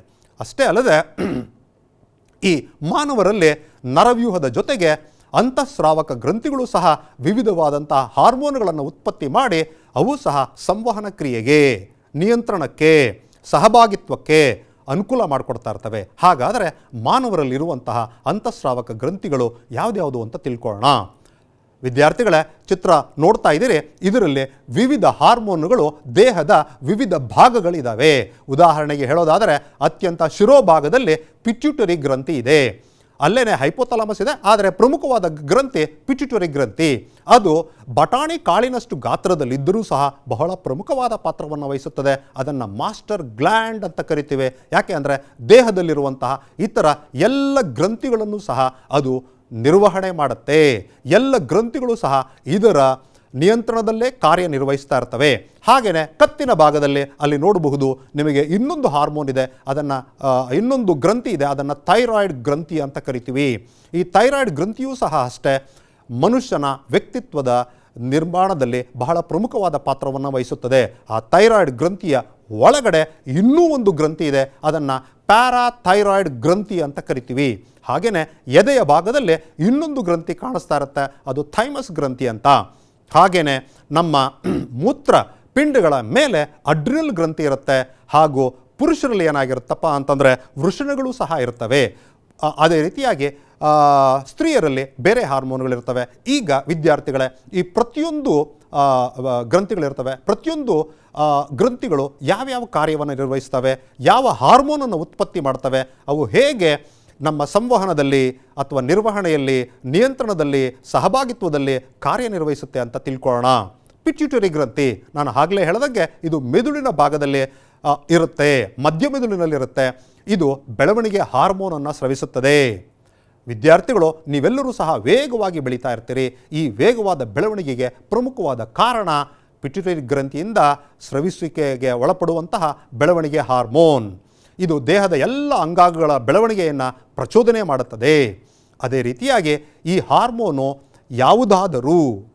ಯಾರಾದರೂ ಸಹ ಪ್ರೌಢತೆಯನ್ನು ತಲುಪದ ವ್ಯಕ್ತಿಯಲ್ಲಿ, ಅಂದರೆ ಸಣ್ಣ ಮಕ್ಕಳಲ್ಲಿ ಈ ಹಾರ್ಮೋನಿನ ಕೊರತೆ ಉಂಟಾದರೆ ಆಗ ಕುಬ್ಜತೆಗೆ ಒಳಗಾಗುತ್ತಾರೆ. ಅವರು ಎತ್ತರವಾಗಿ ಬೆಳೆಯುವಂಥದ್ದು ಸಾಧ್ಯವಿರಲ್ಲ. ಕೆಲವರನ್ನು ನೋಡಿರ್ತೀರಿ, ಅವರ ಎತ್ತರವಾಗಿ ಬೆಳೆಯೋದೇ ಇಲ್ಲ, 2 ಅಡಿ ಅಷ್ಟೇ ಎತ್ತರ ಇರ್ತಾರೆ. ಅದಕ್ಕೆ ಕಾರಣ ಏನು? ಅದಕ್ಕೆ ಕಾರಣ ಅವರಲ್ಲಿರುವಂಥ ಜೀನ್ಗಳ ಅಲ್ಲ, ಬದಲಿಗೆ ಆ ಹಾರ್ಮೋನಿನ ಕೊರತೆ ಉಂಟಾಗಿದೆ. ಬೆಳವಣಿಗೆ ಹಾರ್ಮೋನಿನ ಕೊರತೆಯಿಂದಾಗಿ ಕುಬ್ಜತೆ ಉಂಟಾಗುತ್ತದೆ. ಅದೇ ರೀತಿಯಾಗಿ ಈ ಬೆಳವಣಿಗೆ ಹಾರ್ಮೋನ್ ಏನಾದರೂ ಸಹ ಅತಿ ಹೆಚ್ಚು ಪ್ರಮಾಣದಲ್ಲಿ ಸ್ರವಿಕೆ ಉಂಟಾದರೆ ಅದರಿಂದ ಏನಾಗುತ್ತೆ ಅಂತಂದರೆ ಇನ್ನೊಂದು ದೈತ್ಯತೆ ಅನ್ನುವಂಥದ್ದು ಉಂಟಾಗುತ್ತೆ. ಸಾಮಾನ್ಯವಾಗಿ ಮನುಷ್ಯ ಅತಿ ಹೆಚ್ಚು ಎತ್ತರ ತಲುಪಿದಾನೆ ಅಂತಂದರೆ 6 ಅಡಿಗಳಿರಬಹುದು. ಕೆಲವೊಂದು ಸತಿ ಈ ಗ್ರಂಥಿಯ ಸ್ರವಿಕೆಯಿಂದಾಗಿ ಮನುಷ್ಯ 7, 7.5 ಅಡಿ, 8 ಅಡಿ ಇಷ್ಟು ಎತ್ತರವಾದಂತಹ ಬೆಳವಣಿಗೆಯನ್ನು ಚಿಕ್ಕ ಮಕ್ಕಳಲ್ಲೇ ಕಂಡುಬರುತ್ತೆ. ಇದಕ್ಕೆ ಕಾರಣ ಏನಪ್ಪ ಅಂತಂದರೆ ಈ ಹಾರ್ಮೋನು ಹೆಚ್ಚು ಸ್ರವಿಕೆ ಆಗ್ತಾ ಇದೆ. ಇದರಿಂದಾಗಿ ದೈತ್ಯತೆ ಎನ್ನುವಂತಹ ಒಂದು ಸಂಕೀರ್ಣ ಸ್ಥಿತಿಗೆ ಅವರು ಒಳಗಾಗಿರ್ತಾರೆ. ಆಯಿತು ವಿದ್ಯಾರ್ಥಿಗಳೇ, ಈಗ ಮತ್ತೊಂದು ಗ್ರಂಥಿ ಥೈರಾಯ್ಡ್ ಗ್ರಂಥಿ. ಇದನ್ನು ಪರ್ಸನಾಲಿಟಿ ಹಾರ್ಮೋನ್ ಅನ್ನು ಸ್ರವಿಕೆ ಮಾಡುತ್ತೆ. ಈ ಗ್ರಂಥಿಯು ಕತ್ತಿನ ಭಾಗದಲ್ಲಿ ಇರುತ್ತೆ. ಈ ಭಾಗದಲ್ಲೇ ಇರುವಂಥದ್ದು ಥೈರಾಯ್ಡ್ ಗ್ರಂಥಿ. ಈ ಥೈರಾಯ್ಡ್ ಗ್ರಂಥಿ ಏನು ಮಾಡುತ್ತೆ ಅಂದರೆ ಥೈರಾಕ್ಸಿನ್ ಹಾರ್ಮೋನನ್ನು ಸ್ರವಿಕೆ ಮಾಡುತ್ತೆ. ಈ ಹಾರ್ಮೋನನ್ನು ಸ್ರವಿಕೆ ಮಾಡೋದಕ್ಕೆ ಇದಕ್ಕೆ ಮುಖ್ಯವಾಗಿ ಅಯೋಡಿನ್ ಬಹಳ ಅಗತ್ಯವಾಗಿರುತ್ತದೆ. ಹಾಗಾಗಿ ನಾವು ಸೇವಿಸುವಂತಹ ಆಹಾರದಲ್ಲಿ ಅಯೋಡಿನ್ ಇರುವಂತೆ ನಾವು ನೋಡ್ಕೋಬೇಕು. ನೀವು ನೋಡಿರಬಹುದು, ನಾವು ಬಳಸುವಂತಹ ಉಪ್ಪಿನಲ್ಲಿ ಸೋಡಿಯಂ ಕ್ಲೋರೈಡ್, ಸೋಡಿಯಂ ಮತ್ತು ಕ್ಲೋರಿನ್ ಇರುತ್ತದೆ. ಆದರೆ ನಾವು ಬಳಸುವಂತಹ ಉಪ್ಪು ಅದು ಅಯೋಡೈಸ್ಡ್ ಸಾಲ್ಟ್ ಆಗಿರಬೇಕು ಅಥವಾ ಅಯೋಡಿನ್ ಯುಕ್ತ ಉಪ್ಪಾಗಿರಬೇಕು. ಆ ಅಯೋಡಿನ್ ಪ್ರಮಾಣವು ಮಣ್ಣಿನಲ್ಲಿ ಕೂಡ ಇರುತ್ತೆ. ಹಾಗಾಗಿ ನಾವು ತಿನ್ನುವಂತಹ ತರಕಾರಿಗಳಲ್ಲೂ ಸಹ ಅಲ್ಪ ಪ್ರಮಾಣದಲ್ಲಿ ಸಿಕ್ಕರೂ ಸಹ ಸಾಕಾಗತ್ತೆ. ಅಕಸ್ಮಾತ್ ಅಷ್ಟು ಅಲ್ಪ ಪ್ರಮಾಣದಲ್ಲಿ ಸಿಗಲಿಲ್ಲ ಅಂತಂದರೆ ಅದರಿಂದ ಏನಾಗುತ್ತೆ ಅಂತಂದರೆ ಈ ಥೈರಾಯ್ಡ್ ಗ್ರಂಥಿ, ಇಲ್ಲಿರುವಂತಹ ಥೈರಾಯ್ಡ್ ಗ್ರಂಥಿ ಥೈರಾಕ್ಸಿನ್ ಹಾರ್ಮೋನನ್ನು ಉತ್ಪತ್ತಿ ಮಾಡೋದಕ್ಕಾಗಿ ಅಯೋಡಿನ್ ಕೊರತೆ ಇದ್ದರೂ ಸಹ ಪ್ರಯತ್ನ ಪಡ್ತಾ ಇರುತ್ತೆ. ಅದರ ತತ್ಪರಿಣಾಮದಿಂದಾಗಿ ಈ ಕತ್ತಿನ ಭಾಗದಲ್ಲಿ ಥೈರಾಯ್ಡ್ ಗ್ರಂಥಿ ಊದುವಿಕೆ ಉಂಟಾಗುತ್ತದೆ. ಇದನ್ನು ಗಳಗಂಟ ಅಂತ ಕರಿತೇವೆ. ಆಯಿತು, ಈಗ ನಮ್ಮ ದೇಹದಲ್ಲಿ ಈ ಥೈರಾಕ್ಸಿನ್ ಹಾರ್ಮೋನ್ ಏನು ಕೆಲಸ ಮಾಡುತ್ತೆ? ಕಾರ್ಬೋಹೈಡ್ರೇಟ್, ಪ್ರೋಟೀನ್, ಕೊಬ್ಬು ಇವೆಲ್ಲದ ಚಯಾಪಚಯ ಕ್ರಿಯೆಗೆ, ಜೀರ್ಣ ಆಗುವಂಥದ್ದು ಮತ್ತು ಅದನ್ನು ದೇಹ ಸಮ್ಮಿಳಿತಗೊಳಿಸುವಂತಹ ಕ್ರಿಯೆಗೆ ಈ ಥೈರಾಕ್ಸಿನ್ ಹಾರ್ಮೋನ್ ಸಹಕರಿಸುತ್ತದೆ. ಅದೇ ರೀತಿಯಾಗಿ ದೇಹದ ಬೆಳವಣಿಗೆಯ ಸಮತೋಲನವನ್ನು ಸಹ ಕಾಪಾಡಿಸಿಕೊಳ್ಳುವುದಕ್ಕೆ ಈ ಥೈರಾಕ್ಸಿನ್ ಹಾರ್ಮೋನ್ ಸಹಾಯಕವಾಗಿದೆ. ನಾವು ಇಲ್ಲಿ ಈಗಾಗಲೇ ಏನು ಬೆಳವಣಿಗೆ ಹಾರ್ಮೋನ್ ದೇಹದ ಬೆಳವಣಿಗೆಗೆ ಸಹಾಯಕವಾಗಿದೆ ಅಂತ ತಿಳ್ಕೊಂಡ್ವಿ. ಆದರೆ ಈ ಥೈರಾಕ್ಸಿನ್ ಹಾರ್ಮೋನ್ ಏನು ಮಾಡುತ್ತೆ? ಚಯಾಪಚಯ ಕ್ರಿಯೆಯಲ್ಲೂ ಪಾಲ್ಗೊಳ್ಳುತ್ತೆ. ನಂತರ ದೇಹದ ಸಮತೋಲನವಾದ ಬೆಳವಣಿಗೆಗೆ ಸಹಾಯಕವಾಗುತ್ತೆ. ಏನು ಸಮತೋಲನವಾದ ಬೆಳವಣಿಗೆ ಅಂದರೆ ನೋಡಿರಬಹುದು, ಹುಟ್ಟಿದಂಥ ಮಗುವಿಗೆ ಏನಾಗಿರುತ್ತೆ ಅಂದರೆ ತಲೆ ದೊಡ್ಡ ಗಾತ್ರದಲ್ಲಿರುತ್ತೆ. ಹಾಗೆ ಕೈಕಾಲುಗಳು ಅಷ್ಟು ದೊಡ್ಡ ಗಾತ್ರದಲ್ಲಿ ಇರಲ್ಲ. ಮಗು ಬೆಳೀತಾ ಹೋದ ಹಾಗೆಲ್ಲ ತಲೆಯ ಬೆಳವಣಿಗೆ ನಡೀತಾ ಇರುತ್ತೆ. ಆದರೆ ಅದರ ಬೆಳವಣಿಗೆ ನಿಧಾನವಾಗಿ ನಡೆಯುತ್ತೆ, ಕೈಕಾಲುಗಳ ಬೆಳವಣಿಗೆ ವೇಗವಾಗಿ ನಡೆಯುತ್ತೆ. ಹಾಗಾಗಿ ನಾವು ಇಂದಿನ ಈ ಹೊರ ವ್ಯಕ್ತಿತ್ವವನ್ನು ಪಡೆದುಕೊಳ್ಳೋದಕ್ಕೆ ಸಾಧ್ಯವಾಗಿದೆ. ಹಾಗಾದರೆ ದೇಹದ ಪ್ರತಿಯೊಂದು ಭಾಗವು ಯಾವ ವೇಗದಲ್ಲಿ ಬೆಳೆಯಬೇಕು ಎನ್ನುವುದನ್ನು ನಿಯಂತ್ರಿಸುವಂಥದ್ದು ಥೈರಾಕ್ಸಿನ್ ಹಾರ್ಮೋನ್. ಹಾಗೆಯೇ ನಮ್ಮ ದೇಹದಲ್ಲಿ ಜಠರದ ಕೆಳಭಾಗದಲ್ಲಿ ಮೇದೋಜೀರಕ ಗ್ರಂಥಿ ಇರುತ್ತೆ. ಇದು ಇನ್ಸುಲಿನ್ ಹಾರ್ಮೋನನ್ನು ಸ್ರವಿಸುತ್ತದೆ. ಇನ್ಸುಲಿನ್ ಹಾರ್ಮೋನ್ ಜೊತೆಗೆ ಈವನ್ ಗ್ಲೂಕಗಾನ್ ಅನ್ನುವಂತಹ ಇನ್ನೂ ಒಂದು ಹಾರ್ಮೋನನ್ನು ಸ್ರವಿಸುತ್ತದೆ. ಮುಖ್ಯವಾಗಿ ಇದು ಇನ್ಸುಲಿನ್ ಹಾರ್ಮೋನಿನ ಕಾರ್ಯವನ್ನು ನಾವು ತಿಳಿದುಕೊಳ್ಳೋಣ. ಈ ಇನ್ಸುಲಿನ್ ಏನು ಮಾಡುತ್ತೆ ಅಂದರೆ ನಮ್ಮ ದೇಹದ ರಕ್ತದಲ್ಲಿರುವಂತಹ ಸಕ್ಕರೆಯ ಮಟ್ಟವನ್ನು ನಿಯಂತ್ರಿಸುತ್ತದೆ. ಹಾಗಾದರೆ ನಮ್ಮ ರಕ್ತದಲ್ಲಿ ಸಕ್ಕರೆಯ ಮಟ್ಟ ನಿಯಂತ್ರಣದಲ್ಲಿದೆ ಅಂದರೆ ಅದಕ್ಕೆ ಕಾರಣ ಇನ್ಸುಲಿನ್. ಉದಾಹರಣೆಗೆ ಇವತ್ತು ಯಾವುದೋ ಹಬ್ಬ ಹರಿದಿನ ಅಂತ ಅಂದ್ಕೊಂಡು ನೀವು ಹೆಚ್ಚು ಸಿಹಿ ಪದಾರ್ಥಗಳನ್ನು ತಿಂದಿರಿ ಅಂತ ಅಂದ್ಕೊಳ್ಳೋಣ.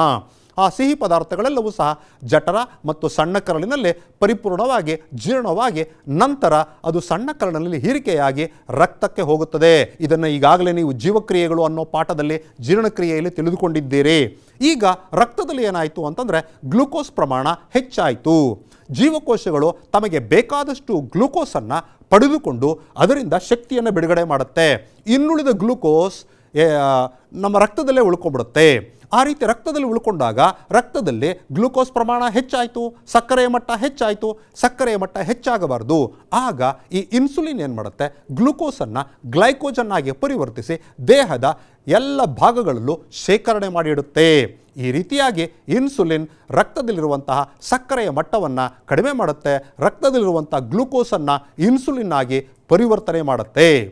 ಅಕಸ್ಮಾತ್ ವಯಸ್ಸಾದವರಲ್ಲಿ, ಮಧ್ಯವಯಸ್ಕರಲ್ಲಿ ಅಥವಾ ವಯಸ್ಸಾದವರಲ್ಲಿ ಈ ಮೇದೋಜೀರಕ ಗ್ರಂಥಿ ಸರಿಯಾದ ಪ್ರಮಾಣದ ಇನ್ಸುಲಿನ್ನನ್ನು ಉತ್ಪತ್ತಿ ಮಾಡುವಲು ಸಾಧ್ಯವಾಗದಿದ್ದರೆ ರಕ್ತದಲ್ಲಿ ಸಕ್ಕರೆಯ ಪ್ರಮಾಣ ಹಾಗೆ ಉಳ್ಕೊಳ್ಳುತ್ತೆ. ಆಗ ಏನಾಗುತ್ತೆ, ಅಂತಹ ಸ್ಥಿತಿಯನ್ನು ನಾವು ಮಧುಮೇಹ ಅಂತ ಕರಿತೀವಿ. ಈ ರೀತಿಯಾಗಿ ಸಕ್ಕರೆಯ ಪ್ರಮಾಣ ಅಥವಾ ಗ್ಲೂಕೋಸ್ ಪ್ರಮಾಣ ಅಥವಾ ಸಕ್ಕರೆಯ ಅಂಶ ರಕ್ತದಲ್ಲಿ ಹೆಚ್ಚಾದರೆ ಆ ಸ್ಥಿತಿಯನ್ನು ಮಧುಮೇಹ ಅಂತ ಕರಿತೀವಿ. ಇದರಿಂದಾಗಿ ದೇಹದ ಎಲ್ಲ ಅಂಗಾಂಗಗಳು ಸಹ ಕಾರ್ಯನಿರ್ವಹಿಸಲು ತೊಂದರೆಯಾಗತ್ತೆ. ಅದರಿಂದ ಹಲವಾರು ಗ್ಲೂಕೋಮಾ ಮತ್ತು ಮೂತ್ರಪಿಂಡಗಳು ಸಹ ಕಾರ್ಯನಿರ್ವಹಿಸಲು ತೊಂದರೆ ಆಗುತ್ತೆ. ಗ್ಲೂಕೋಮಾ ಅಂದರೆ ಕಣ್ಣಿಗೆ ಬರುವಂತಹ ಕಾಯಿಲೆ. ಈ ರೀತಿಯ ಹಲವಾರು ತೊಂದರೆಗಳು, ಈವನ್ ಹೃದಯಕ್ಕೆ ಸಂಬಂಧಿಸಿದಂತಹ ತೊಂದರೆಗಳು ಸಹ ಉಂಟಾಗಬಹುದು. ಹಾಗಾದರೆ ಏನು ಮಾಡಬೇಕು, ನಾವು ನಮ್ಮ ದೇಹದಲ್ಲಿ ಸಕ್ಕರೆ ಪ್ರಮಾಣವನ್ನು ನಿಯಂತ್ರಿಸಬೇಕು ಅಂದರೆ ಮೇದೋಜೀರಕ ಗ್ರಂಥಿ ಸರಿಯಾಗಿ ಕೆಲಸ ಮಾಡಬೇಕು. ವಯಸ್ಸಾದವರಲ್ಲಿ ಕೆಲಸ ಮಾಡಲ್ಲ. ಹಾಗಾದರೆ ಅವರೇನು ಮಾಡಬೇಕು, ಅವರು ತಮ್ಮ ದೇಹದಲ್ಲಿ ಸಕ್ಕರೆಯ ಪ್ರಮಾಣವನ್ನು ನಿಯಂತ್ರಿಸಲು ಚುಚ್ಚು ಮದ್ದಿನ ಮುಖಾಂತರ ಇನ್ಸುಲಿನ್ನನ್ನು ತೆಗೆದುಕೊಳ್ತಾ ಇರ್ತಾರೆ. ವೈದ್ಯರು ಅವರಿಗೆ ಸೂಚನೆ ಕೊಟ್ಟಿರ್ತಾರೆ, ನೀವು ಇಂತಿಷ್ಟು ಪ್ರಮಾಣದ ಇನ್ಸುಲಿನನ್ನು ಚುಚ್ಚುಮದ್ದಿನ ರೂಪದಲ್ಲಿ ಪಡೆದುಕೋಬೇಕಾಗತ್ತೆ ಅಂತ. ಈ ರೀತಿ ಮಧುಮೇಹ ಕಾಯಿಲೆ ಇರುವಂತಹ ವ್ಯಕ್ತಿಗಳು ಅವರು ಇನ್ಸುಲಿನನ್ನು ಪಡಿತಾ ಇರಬೇಕಾಗತ್ತೆ. ಈಗ ಅಡ್ರಿನಲ್ ಗ್ರಂಥಿ. ಈ ಅಡ್ರಿನಲ್ ಗ್ರಂಥಿ ಆಗಲೇ ನಾವು ಚಿತ್ರದಲ್ಲಿ ನೋಡಿದ್ವಿ, ಅದು ಮೂತ್ರಪಿಂಡದ ಮೇಲೆ ತ್ರಿಕೋನಾಕಾರದಲ್ಲಿರುತ್ತೆ. ಎರಡೂ ಮೂತ್ರಪಿಂಡದ ಮೇಲೆ ತ್ರಿಕೋನಾಕಾರದ ರಚನೆಯನ್ನು ನಾವು ನೋಡಿರ್ತೀವಿ. ಅದು ಅಡ್ರಿನಲ್ ಗ್ರಂಥಿ ಅಂತ. ಇದು ಹಲವಾರು ಹಾರ್ಮೋನುಗಳನ್ನು ಉತ್ಪತ್ತಿ ಮಾಡಿದ್ರೂ ಸಹ ಅಡ್ರಿನಲಿನ್, ನಾರ್ ಅಡ್ರಿನಲಿನ್, ಡೋಪಮಿನ್, ಕಾರ್ಟಿಸೋನ್ ಅನ್ನುವಂಥ ಹಲವಾರು ಹಾರ್ಮೋನುಗಳನ್ನು ಉತ್ಪತ್ತಿ ಮಾಡಿದ್ರೂ ಸಹ ಪ್ರಮುಖವಾಗಿ ನಮಗೆ ಇದು ಉತ್ಪತ್ತಿ ಮಾಡುವಂತಹ ಈ ಅಡ್ರಿನಲ್ ಹಾರ್ಮೋನೇ ನಾವು ಪರೀಕ್ಷಾ ದೃಷ್ಟಿಯಿಂದ ಹೆಚ್ಚು ಅದರ ಕರ್ತವ್ಯಗಳನ್ನು, ಕೆಲಸವನ್ನು ತಿಳ್ಕೋಬೇಕಾಗತ್ತೆ ವಿದ್ಯಾರ್ಥಿಗಳೇ.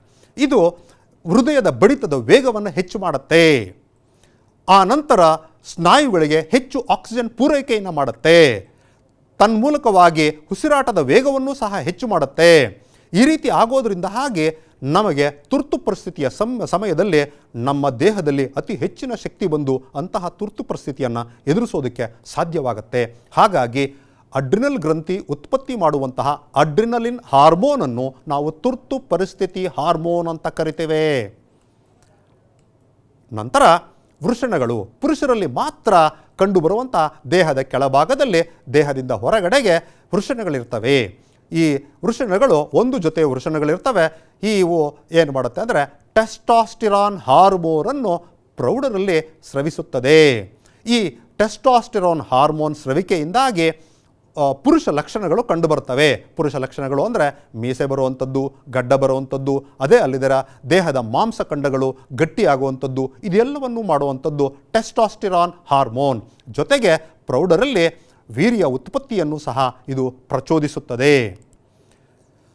ವೃಷಣಗಳು ನಾನು ಆಗಲೇ ಹೇಳಿದಾಗೆ ಇದು ಪುರುಷರಲ್ಲಿ ಮಾತ್ರ ಕಂಡುಬರುವಂಥದ್ದು. ಸ್ತ್ರೀಯರಲ್ಲಿ ಬೇರೆ ಗ್ರಂಥಿಗಳು ಕಂಡುಬರ್ತವೆ ವಿದ್ಯಾರ್ಥಿಗಳೇ.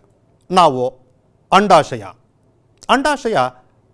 ಹೆಣ್ಣು ಮಕ್ಕಳಲ್ಲಿ, ಸ್ತ್ರೀಯರಲ್ಲಿ, ಹುಡುಗಿಯರಲ್ಲಿ ಹುಟ್ಟಿದಂತಹ ಹೆಣ್ಣು ಮಗುವಿಗೆ ಆಗಲೇ ಅಂಡಾಶಯ ಇರುತ್ತೆ. ಈ ಅಂಡಾಶಯ ಏನು ಅಂದರೆ ಈಸ್ಟ್ರೋಜನ್ ಅನ್ನುವಂಥ ಹಾರ್ಮೋನನ್ನು ಉತ್ಪತ್ತಿ ಮಾಡುತ್ತೆ. ಅದಲ್ಲದೆ ಪ್ರೊಜೆಸ್ಟಿರಾನ್ ಅನ್ನುವಂಥ ಹಾರ್ಮೋನನ್ನು ಸಹ ಉತ್ಪತ್ತಿ ಮಾಡುತ್ತೆ. ಅದನ್ನು ನೀವು ಜೀವಿಗಳು ಹೇಗೆ ಸಂತಾನೋತ್ಪತ್ತಿ ನಡೆಸುತ್ತವೆ ಅನ್ನುವಂತಹ ಪಾಠದಲ್ಲಿ ಈಗಾಗಲೇ ತಿಳ್ಕೊಂಡಿರ್ತೀರಿ. ಇಲ್ಲಿ ಈಸ್ಟ್ರೋಜನ್ ಹಾರ್ಮೋನನ್ನು ಸ್ರವಿಸುತ್ತದೆ ಅಂತ ನಾವು ತಿಳ್ಕೊಳ್ತಾ ಇದ್ದೀವಿ.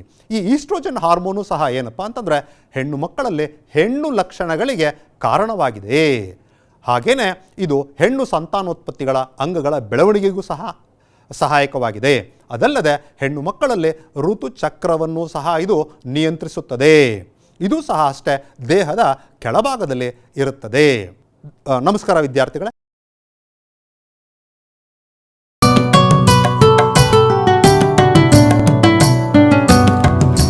ಭೀತಿ ತೊರೆಯುವ ನಾವು ಪರೀಕ್ಷೆ ಬರೆಯುವ ಪರೀಕ್ಷಾವಾಣಿಯ ನಾವು ನೋಡಿ ಕಲಿಯುವ. ಖಾಲಿ ಜಾಗ ಭರ್ತಿ ಮಾಡಿ ಹೊಂದಿಸಿ ಬರೆದು ಲೆಕ್ಕ ಮಾಡಿ ಚಿತ್ರ ಬರೆದು ಭಾಗವ ಹೆಸರಿಸಿ ಎಲ್ಲ ಪ್ರಶ್ನೆಗೂ ಉತ್ತರಿಸಿ. ಪಾಸು ಫೇಲು ಗೆಲುವು ಸೋಲು ಜೀವನ ಎಲ್ಲಕ್ಕಿಂತ ಮಿಗಿಲು. ಅಂಕಗಳೆಂದರೆ ಮೇಲಿನ ತೊಗಟೆ, ವಿದ್ಯೆ ಅದರ ಒಳಗಿನ ತಿರುಳು. ಭೀತಿ ತೊರೆಯುವ ನಾವು ಪರೀಕ್ಷೆ ಬರೆಯುವ. ಪರೀಕ್ಷಾವಾಣಿಯ ನಾವು ನೋಡಿ ಕಲಿಯುವ. ಪರೀಕ್ಷಾವಾಣಿಯ ನಾವು ನೋಡಿ ಕಲಿಯುವ. ಪರೀಕ್ಷಾವಾಣಿಯ